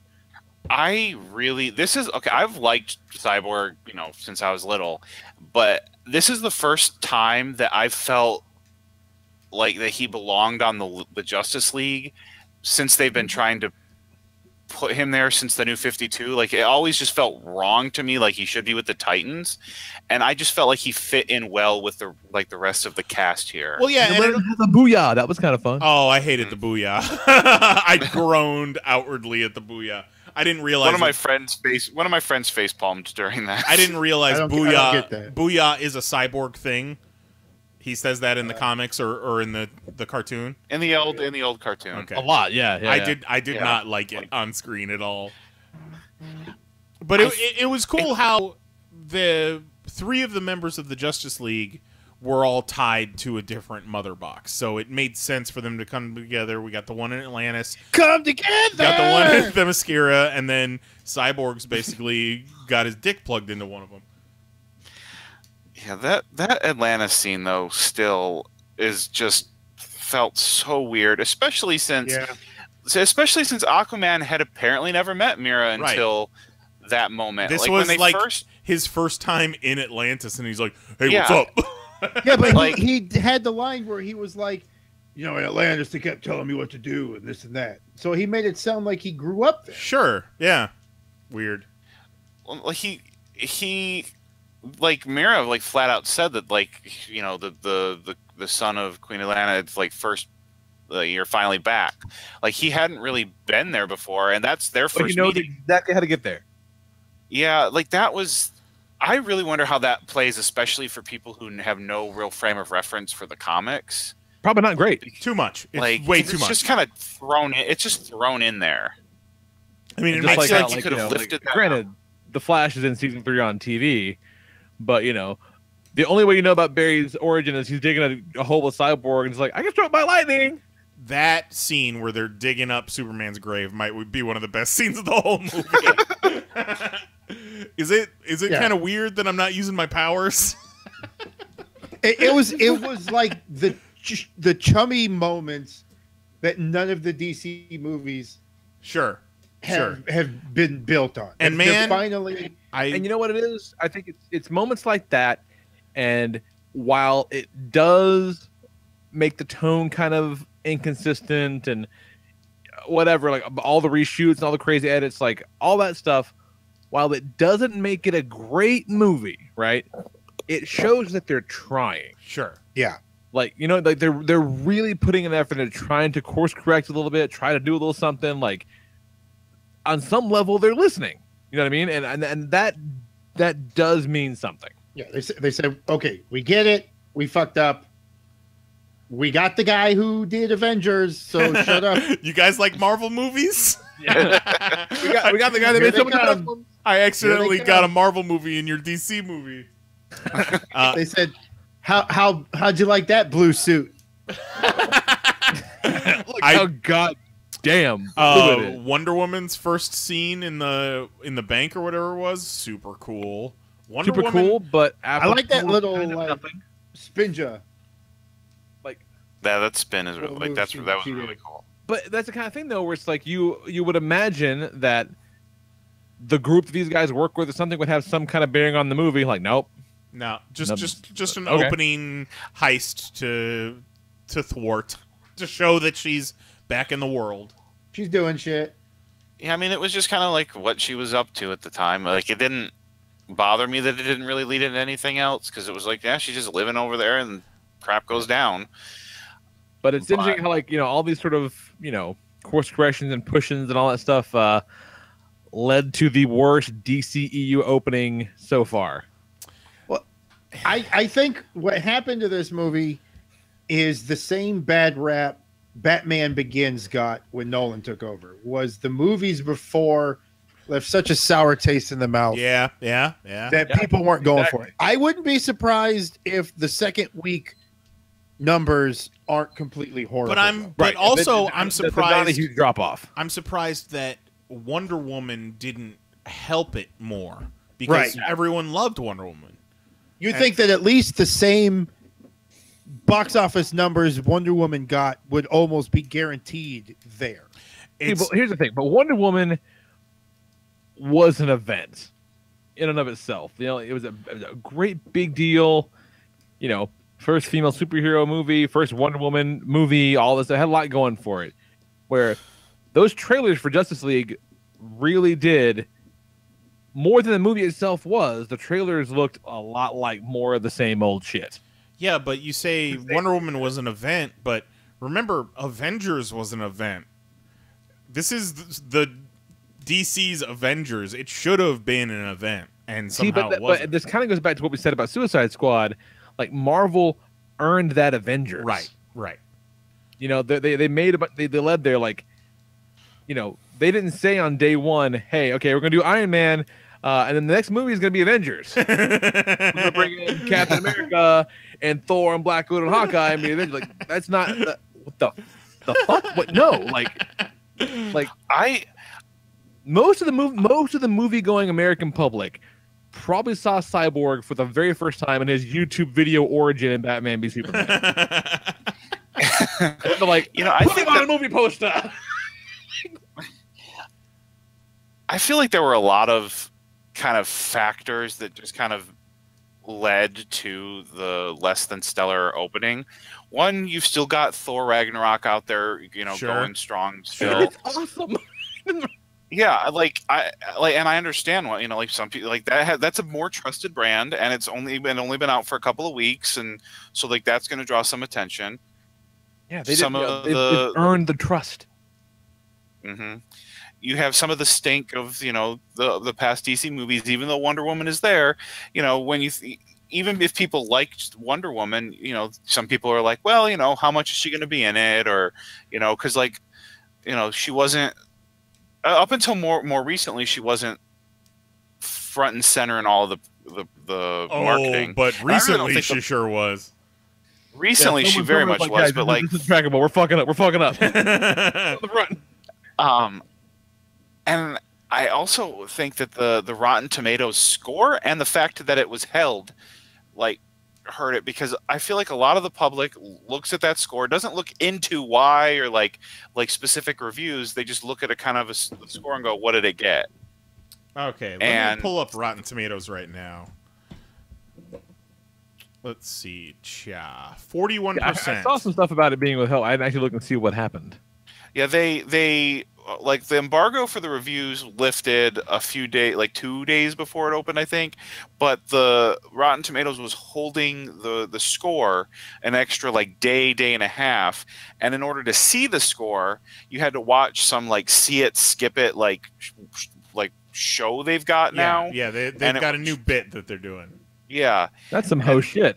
So like the score wasn't even like available to people until like maybe Thursday. Ooh, and 41%. And Rotten Tomatoes owned by Warner Brothers.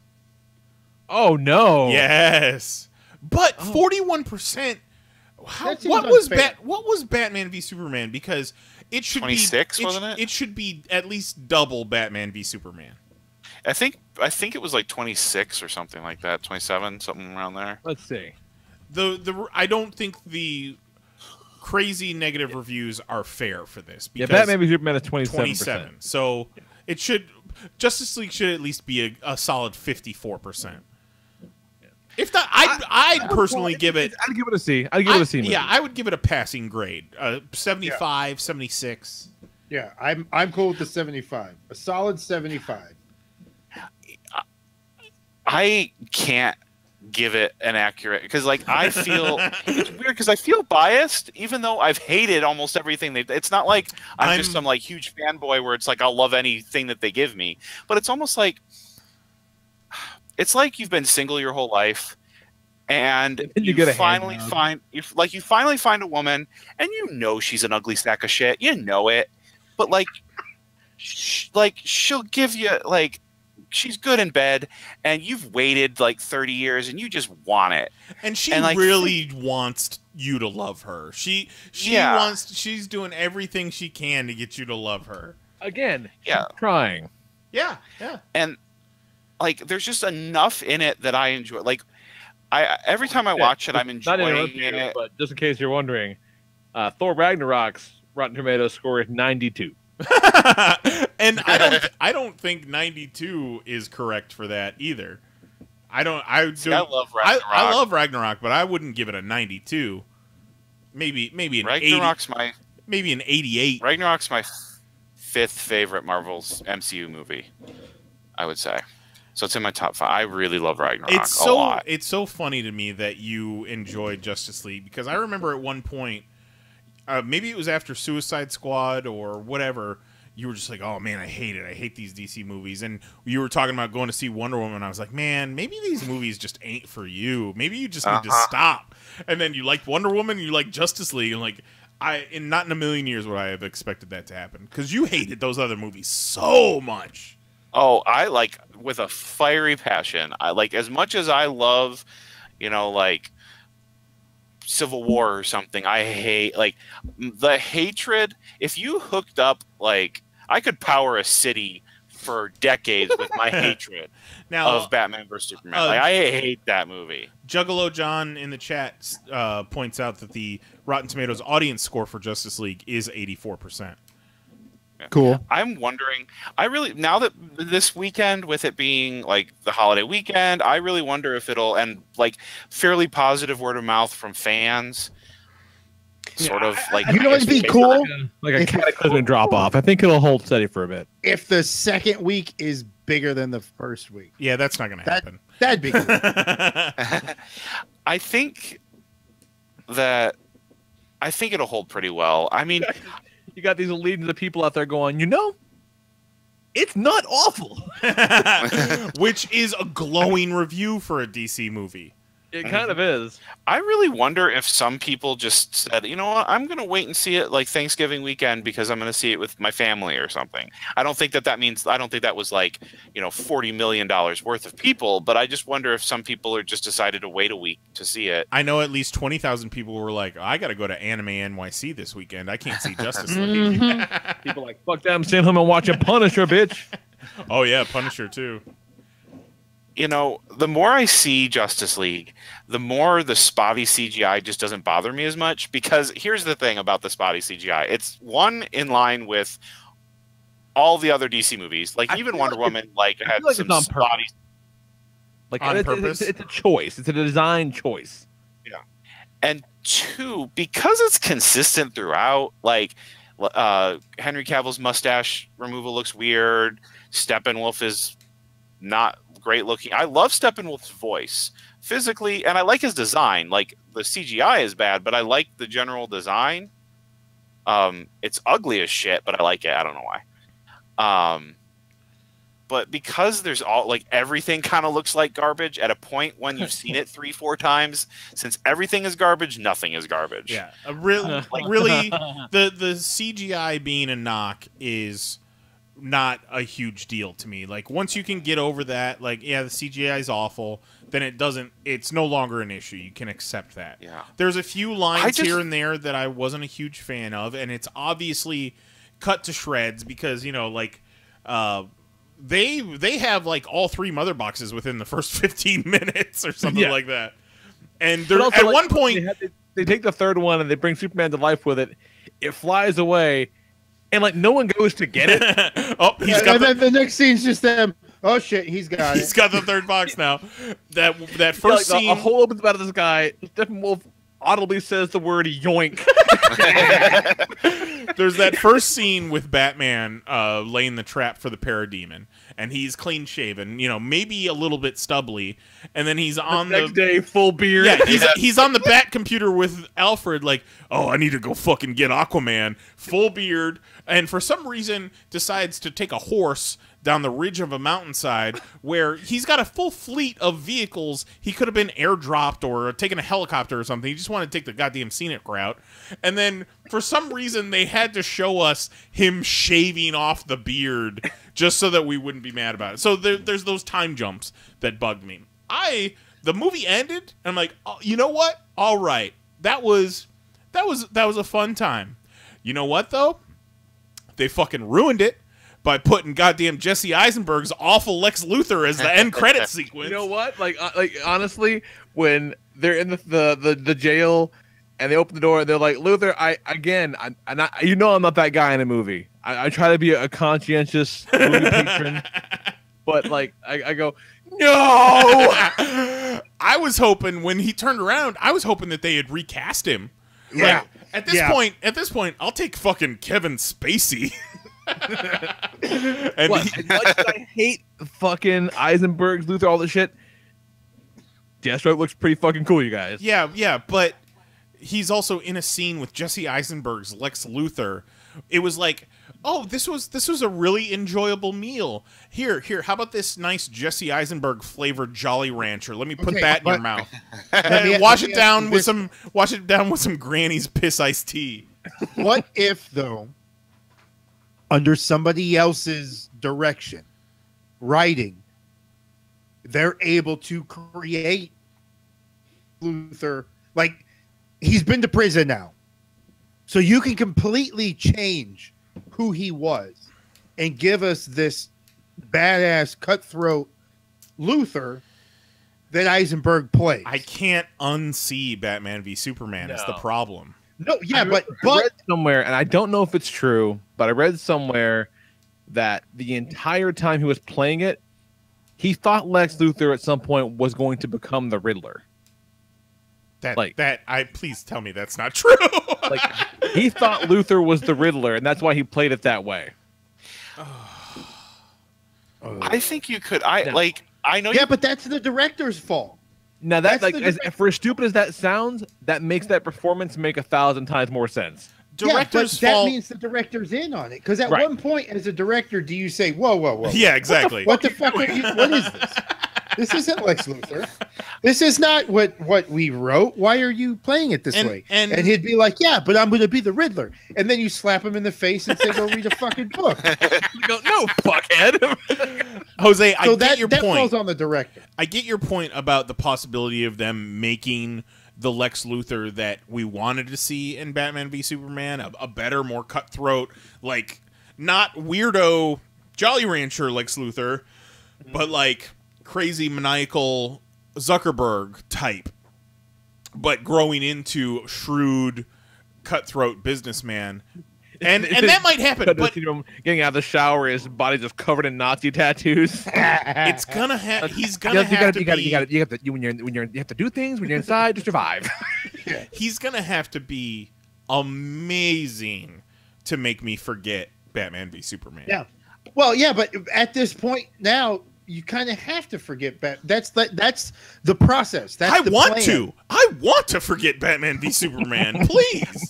And they're trying. They're trying. They gave you the Flash and Superman racing as like a please accept this apology. Yeah, like look, we can do fun. Oh God! Look how blue this suit is, please. What scene was it where they showed the Flash running for way too long in slow-mo, and his arms are just flailing like he's doing a Vince McMahon walk? Yeah, They do that a couple times where that happens, like especially the final shot when like Lois is doing like the narration of her story and they're showing him. That's really where it's clear. Yeah. Blah blah blah blah. No one runs that way. You know what? Like it looks dumb as hell, but I can kind of see him running like that. Just the character that we saw. I like, hate- he didn't have any training. He's kind of just like ADHD. Like Yeah. But I that's not, really but that's like not this Barry version. Allen, though. That's the thing. That's not how Flash has fucking ever been written. No, like that's the thing. Like for as much as I complain, for much as I've complained about like Superman feeling out of character in past movies, like Flash, this version of Barry is not like other versions of Barry. He felt like a mix kind of between like Barry, Wally, Bart, like maybe a little Spider-Man. Like More Bart than anything. Yeah. Yeah, no, Yeah. he did definitely feel the Spider-Man of the group. And I hate his fucking face, but Oh my God. he's Last thing I'll say about it, because we've been going long and I need to go to sleep. But I'm not getting ready to go out, sleeping. I say to Zoe, I'm like, hey, my daughter Zoe's 10, and she fucking loves the Flash. We watch the Flash every week. Big Flash fangirl. And I'm like, hey, I want to go see Justice League with Goat. You want to go? And she goes, no. I'm like, oh, that's like, I mean, fucking Wonder Woman's in it. And she goes, yeah, but like, that guy's not Barry. That guy's not the Flash. And I go, I mean, yeah, I'm saying about like, I mean, what's wrong with that guy? And she just, without missing a beat, goes, have you seen his face? But he's actually pretty good. Fucking, you got me there, kid. He is not Barry Allen, but in the context of the movie, he's not horrible, and he's some of the most enjoyable parts of the movie. He's the audience from the outside looking in. Die on the fucking vine, though. the thing about Barry in the movie the reason that he's even though he's a different type of Barry but it doesn't bother me. I think for me it's a couple of reasons. One, I don't hold even though I like the Flash as a character more than Superman, but I kind of like Wally the best. But even though I like Flash more, like I don't hold his like character as sacred. Like I'm fine with like them playing with Barry a little bit. Also, I have a more traditional version of Barry that I watch every week, so I'm fine with seeing something a little different. And like he was just fun. One of my absolute favorite scenes in the movie is when he tells Batman that he doesn't think he can go down there and fight like Steppenwolf and everything because he's only ever pushed people, and Batman just says, save one. I love that. Like that was great because it was like the veteran hero telling the rookie hero like how to go about it without like drawing him a map. I really loved that. I really loved his face bugged me until I saw the movie, and now I really like his face. Like his facial expression when he got to the Batcave and then was zooming around and like was in the Batmobile, and just that wide-eyed like. Or the bit from the opening of the show where he sees the bat signal and he's like, "Oh fuck, it's a fucking bat signal! Yeah. You're Batman, you're Bruce Wayne." Oh no, my bad. No names, kid. I also love the moment where they're fighting Superman and he speeds around him and Superman's eye catches him. Yeah. And that look on his face when he's like, "Oh shit, he can see me." Yeah. Like that was moments. a pretty cool scene. It's got moments. The movie overall has got moments. It's not terrible. It's all right. The coolest thing, when the movie ended, when we saw it, a fucking little kid was like, "Yeah!" Yeah. Well, there you go. Fucking right on. So it's cool that they finally got a movie that like people can get behind. Can you imagine fucking looking at a scene like a 9-year-old, a Batman v Superman, like having a good time? Oh, God. I just like in this one how the team felt like a team. I liked the fight scenes, even though the CGI wasn't great. Just the staging of them, you could tell what was going on. The team was working well together. Batman moved like Batman should. As much as I love the Nolan movies, you know, and I understand he was going for more realistic and specific fighting styles, I like that Batman's doing flips here and like grappling off of stuff. Yeah, I like seeing that version of Batman. And so it was just fun to see the team working together. And like when Superman shows up at the end and, you know, lays the beat down and does like the freeze breath and like, you know, I was into all of that. One of my other, I'll say real quick, one of my other biggest problems with this movie was the opening scene with Batman and then the scene where Superman comes back. Okay, so the scene where Batman and the scene in the village with Aquaman. So in the beginning scene, Batman fully is on comms with Alfred and says the name Alfred when that thief is. Oh, I hated that so much. Like 5 feet from him. Yeah. Then he leaves that thief there and just like fucks off and it's like, you know what? I got bigger fish to fry. I don't think that would have happened. The scene where Superman comes back, Lois is out there. There are cops around, and she's yelling Clark within earshot of all those cops. Like there is no way there is absolutely no way that those cops don't know who he is now. There's only one cop in Metropolis that day. Yeah, but like, oh, Clark Kent's alive. Superman's back. Right. Yeah, there's that. And then the scene in the village, you know, I don't know if all those people spoke English or not, but he was fully saying that dude was Batman and called him Bruce Wayne. Yeah. And so it's like, so you dress like a bat, huh? Sweet Bruce Wayne, you're Batman. What's up, Batman? Took a broad. So secret identities for those two, like, might not be a thing anymore. But like, you know, at this point, if anyone tries to squeal, Batman would just murder the fuck out of them and it'd be fine.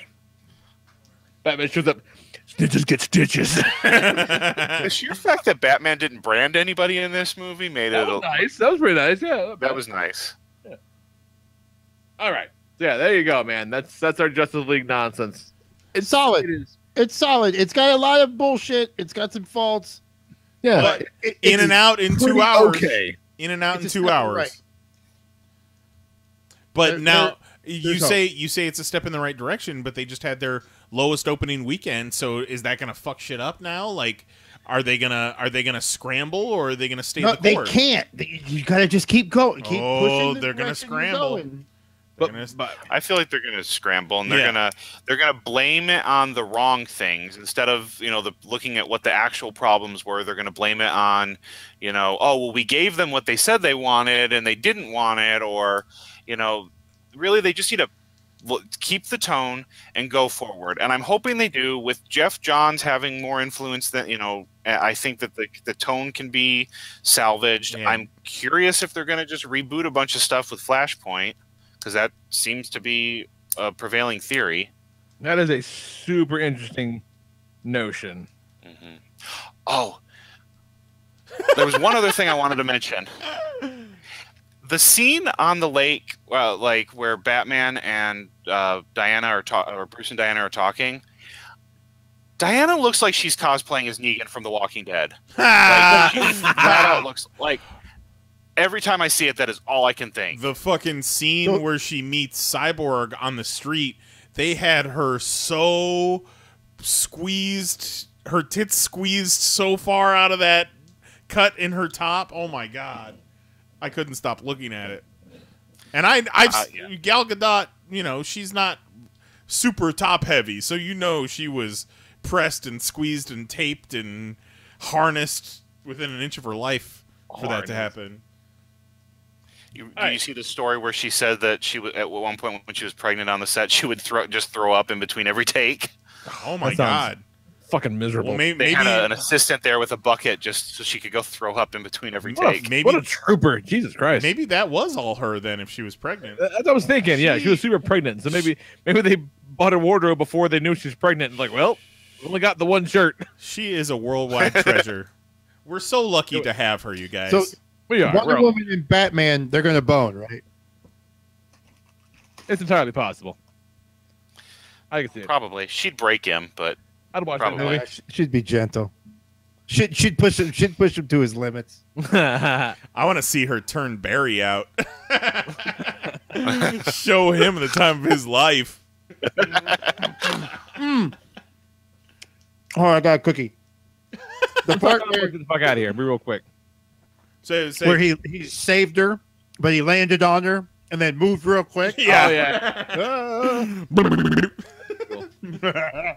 Yeah, after he like quick motorboated her. Yeah. We're gonna talk comics, you said? Real quick, yeah. The problem with comic books is the ink comes off on your hands. Every time you turn the page, you have to wash your hands. Yeah. I'm not actually going to sleep, but you know, I do want to get this exported and edited and uploaded before we leave for the airport. So yeah, it'll be super quick. I want to say that the issue 10, the legacy header on Ben Reilly, the Scarlet Spider number 10 says The Slingers Return Part 1, and that's written just for me. Like no one gives a fuck about this book, but I do, and it is great. It is so fucking fun. It is 90s Spider-Man to shit, and I love it. It's Ben Reilly. I gave up on that like after 4 issues. Oh, it's so fucking great. Like it really does. I love the Ben Reilly right costume. I love the Scarlet Spider costume hardcore, and that's why I wanted to read it. But like 3-4 issues in, I'm like, this is kind of not good. He said, "I only read that book twice." I love it. It's great. I love it. Defenders 7 is wonderful because, of course, it is. The Batman Who Laughs, the Dark Knight's Metal one. So this is the moment they finally tell you what the story is with the Joker Batman, like the one who's kind of leading it all.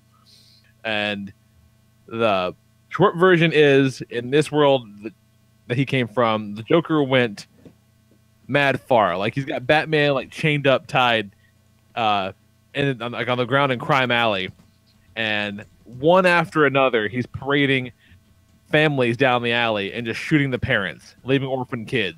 Jeez. And he just moves on, next family down, bam, and next family down. Just like, it's really fucking dark. Batman, you know, breaks free, beats the shit out of the Joker, you know, does that thing, goes too far, snaps his neck, he dies. Snaps Joker's neck. And when he snaps his neck, little green mist comes out of his mouth. And Batman breathes it in. And over the course of the next several days, mutates and becomes a Bat Joker. Like, you know, it just the more powerful version of the toxin, it warps his mind, it kills the Justice League and all the Bat family and becomes the Batman Who Laughs. And it's pretty fucking metal. But it's great. It's super dark and super creepy. But boy, is it good. Really, really good stuff. And then last thing, they kind of piled up, but IDW is doing one of those weekly mini-series that they do for Turtles. They've done a few of those over the past couple of years. And right now they're in the midst of their Teenage Mutant Ninja Turtles Ghostbusters 2 crossover. Issue 4 comes out this week, and I read the first couple last week, and it's really fucking solid. Was the Turtles Batman good? The Turtles Batman was actually really good, and they've actually done a couple. They did one that was like comic to the IDW Comic Turtles, and you know, a version of DC Comics Batman, and then they did a Batman TMNT Adventures, which is the Nickelodeon Turtles meeting animated Batman and Robin. So like the old DC, really liked DC that one. animated one, yeah. So they're both really good. Both it kind of were depends on fun. what you're in the mood for. the animated one just had so many like jokes and like homage, and it actually like explained why the Scarecrow looks different in Adventures. Yeah, sure did. Yeah, like it's a lot of fun. It's cool. I would definitely recommend picking up either one of those trades. And then the Ghostbusters one, the second one, is rock solid in as much as they are definitely setting it in line and making it fall into continuity for both of those ongoing stories, which is kind of genius and like takes some doing to make it kind of all like the stars aligned to where it doesn't require a huge leap. Like hell, the last time you saw the Turtles, they were leaving Dimension X. You go into a portal, and then you see them the next time in this. That portal fucked them off, and they sent them into like a ghost dimension, and they had to find the Ghostbuster to help them. Like it's pretty good. Like it's really, really solid. It's fun. Yeah, that's all I got. We're talking about. That's it. Keep it short and steady. What you got? Anything, John-Michael? Yeah, a few things. I've been trying to catch up on some stuff. It's from a couple weeks ago, but I loved the first issue of Wade and Somni's the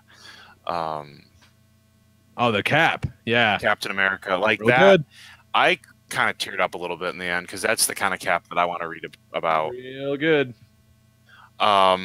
Spider-Man 2, number, what was it, 4, I think, came out last week. It's a book. It is what it is. It's not horrible, but it's not really doing a lot for me. I really did expect more of it. Actually, I really am not doing the thing that I kind of thought it was. I don't know what I thought it was going to do, but it's not. Well, doing after the like cliffhanger that the first one ended on, to like wait so many years to see like what the 616 Miles Morales was. Oh, he's just some guy. Yeah, it's kind of lackluster. He's just the most recent issue of Batman from last week, I'm just not really digging Tom King's run on the book. Like, love it so much. I don't know what it is. Like, the voice he has for the characters just, I don't know, just doesn't jive with me. Like, I really didn't like the War of Jokes and Riddles, like, at all. What? Yeah, I have no problem, or I don't have much of a problem believing that Batman could have gotten where he was at the end of that story. I just don't feel like they earned it in that story. And this story, I don't dislike Batman and Catwoman together, but the way it's written here just bores me. And I am so sick of tired of hearing them call each other Cat and Bat. It's one thing for those to be the nicknames for each other, but they say it like 20 times an issue. It's like, I get it. Shut up. Those words don't make any sense in that order. I don't know. Like, I'm very picky with Batman, like, because I didn't like Snyder's run on. I'm loving Detective Comics. Like, that's the kind of Batman stuff I want to read. But just the main Batman title just isn't doing a lot for me. It's not awful. Like, and I can see why people like it. It's just not really my cup of tea. And the last thing from last week I read was Invincible 142, I think it is. They're still doing that, huh? Yeah. It's actually the final arc of the series. There's only 2 issues left. And it was really good. Things saying shit hit the fan with that book is kind of hard to say, because shit hits the fan with like almost every single issue. But like, it really hit the fan lately, and it's really good. I'm curious to see how it'll wrap up. It bugs me because it's ending at like 144, 145. No, 144 I think is going to be the final issue. I'm like, I really wish they would just do 6 more to make it a nice 150. Like, it's kind of weird. But that's good. So I think that was about it. I'm kind of behind and trying to catch back up on some stuff. So. Anything we're talking about, guys? Heading up to Ohio, gonna eat some fake ass chili while I'm there. that you know what? The fake ass chili is tasty. Oh, you know what chili's tasty? The Shake Shack chili burger. That shit. Oh, is that right? That shit is nuts. Me, Jose, and Destiny went to Shake Shack and dropped $50 there. Jesus Christ! Right on. To wait for our food in the most uncomfortable positions. Yeah, we waited for our food by the door where they come in and out of the kitchen, so we kind of had to like suck it in and get as close to the wall as possible. Yeah, it was Like in the back of a Volkswagen. It was awesome. So then, what, going to visit the in-laws? Is that right? Yep. It's been 4 years since Mary's been home. Oh, wow. I believe we went up there after Christmas, after we got married. Or maybe when we got married was the last time we were up there. So she hasn't seen her mom or her sister or her nephew in a while. Her dad and stepmom come to visit us every so often. So it'll be good to get up there and see everybody and spend a nice Thanksgiving. Right on. Yeah, we're doing that at Christmas. We're going to visit the whole family at Christmas. It's gonna suck, but not because of them. They're lovely people, but it's gonna be so cold. I don't want to go. I'm used to the cold now. 2 weeks in New York and then heading up to Ohio for a weekend. That's right. You're a seasoned veteran now. Yeah, you know what that weather's like. Love it. I stood on the fucking median. I stood at the median at the exit to the Lincoln Tunnel with my bags. I could take cold. Just breathing it in. Just taking it in. Anything, Jose? I would like to point out that this is another year in a row that I seem to lose to Gino, no matter what place in fantasy football he is in. Oh, no. When I play him, I lose. And Jose's like the #1 seed right now. His record is... Kelly is now. Oh, because of Gino? Oh, no. Because I lost. Kelly is me and... who's it, Mel? Probably Mel, yeah. Man? Who's man? Can't remember. I think that's Mel. I think it's Mel. But Kelly won. So Kelly is currently in first place at 9-2. We are both 8-3. You and Mel are 8-3, yep. Yeah. So, damn. But no matter what, Gino at the bottom. Gino hasn't touched his team in weeks, too. That's and amazing. The best is he beat me with a guy I dropped that he picked up. Love it. So, Gino, if you're listening, good on you. 1 year, I might get you 1 year. God damn it! But the year of the asterisks is still going. I still feel good. I think my team's about to get stronger. So yeah, let's fucking do this. And thing. my season's pretty much over. So no 3-peat this year. Oh, if it ended right now, it would be Tito versus Kelly, and me versus Mel. Yep. So there's still a chance. You got hope alive. I've got my record's 4-7, and Tito's record is 6-5. So I would have to win the rest of them, and Tito would have to. We have 3 games left. Yeah. So that shit ain't happening. Not looking great. No. So if me or Mel go on like a 3-game losing streak, and Tito just starts fucking killing it, shit could change. But as of right now, I think Tito's on the best position. Well, Tito and Shark both have a record of 6-5. So yeah. So what? Tito's got him on points or something. Oh, and Vetter also has 6-5, and Mary is 5-6, and Tad is 5-6. So, so it's a close race. That wild pretty close there in the middle. Yeah, that wild card spot is still open. Yet, but not to me. Once again, I'm beaten by Gino. Gino's record is 2-9, and I think both of those wins are against Jose. Every year, it's consistent. It is whether I'm hot, I'm on fire. Gino is on like a 7-game losing streak. Yep. Gino won week 1 against Shark, and then week 11 versus Jose, and that's it. Oh, that's hilarious. So. Oh, that's amazing. Gino can get. It's like the Giants playing the Patriots. They'll always win. Yeah. That's amazing. All right, let's get out of here. Well, good luck, Jose. Hope it turns around for you. Happy Thanksgiving, everybody. Yeah, man. And a Merry Christmas to all of us. Yeah, man, have a good time. Have a good Thanksgiving. Hopefully, your racist uncle won't be too terrible. You know you got one. Drunk uncle. Yeah, but make Twitter me. Make sure you hang out with your cool aunt. She might let you hit her vape pen. Right. That's right. Smoke up in the car. Yeah, man. Email us, popcast@panelsonpages.com, or leave the voicemail 616-951-1POP. We'll be back next week at 10 p.m. Eastern, 9 p.m. Central at youtube.com/panelsonpages. For Jason Eyes, Jose Guzman, Kelly Harris, and John-Michael Duggan, I'm the Lord Reverend Lee Rodriguez. We'll talk to you bitches next week. Night. Love you. Bye.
That was wonderful. Bravo! I loved that. Oh, it was great. Well, it was pretty good. Well, it wasn't bad. Well, there were parts of it that weren't very good, though. It could have been a lot better. I didn't really like it. It was pretty terrible. It was bad. It was awful. It was terrible. Get him away! Hey, boo! Boo! Boo!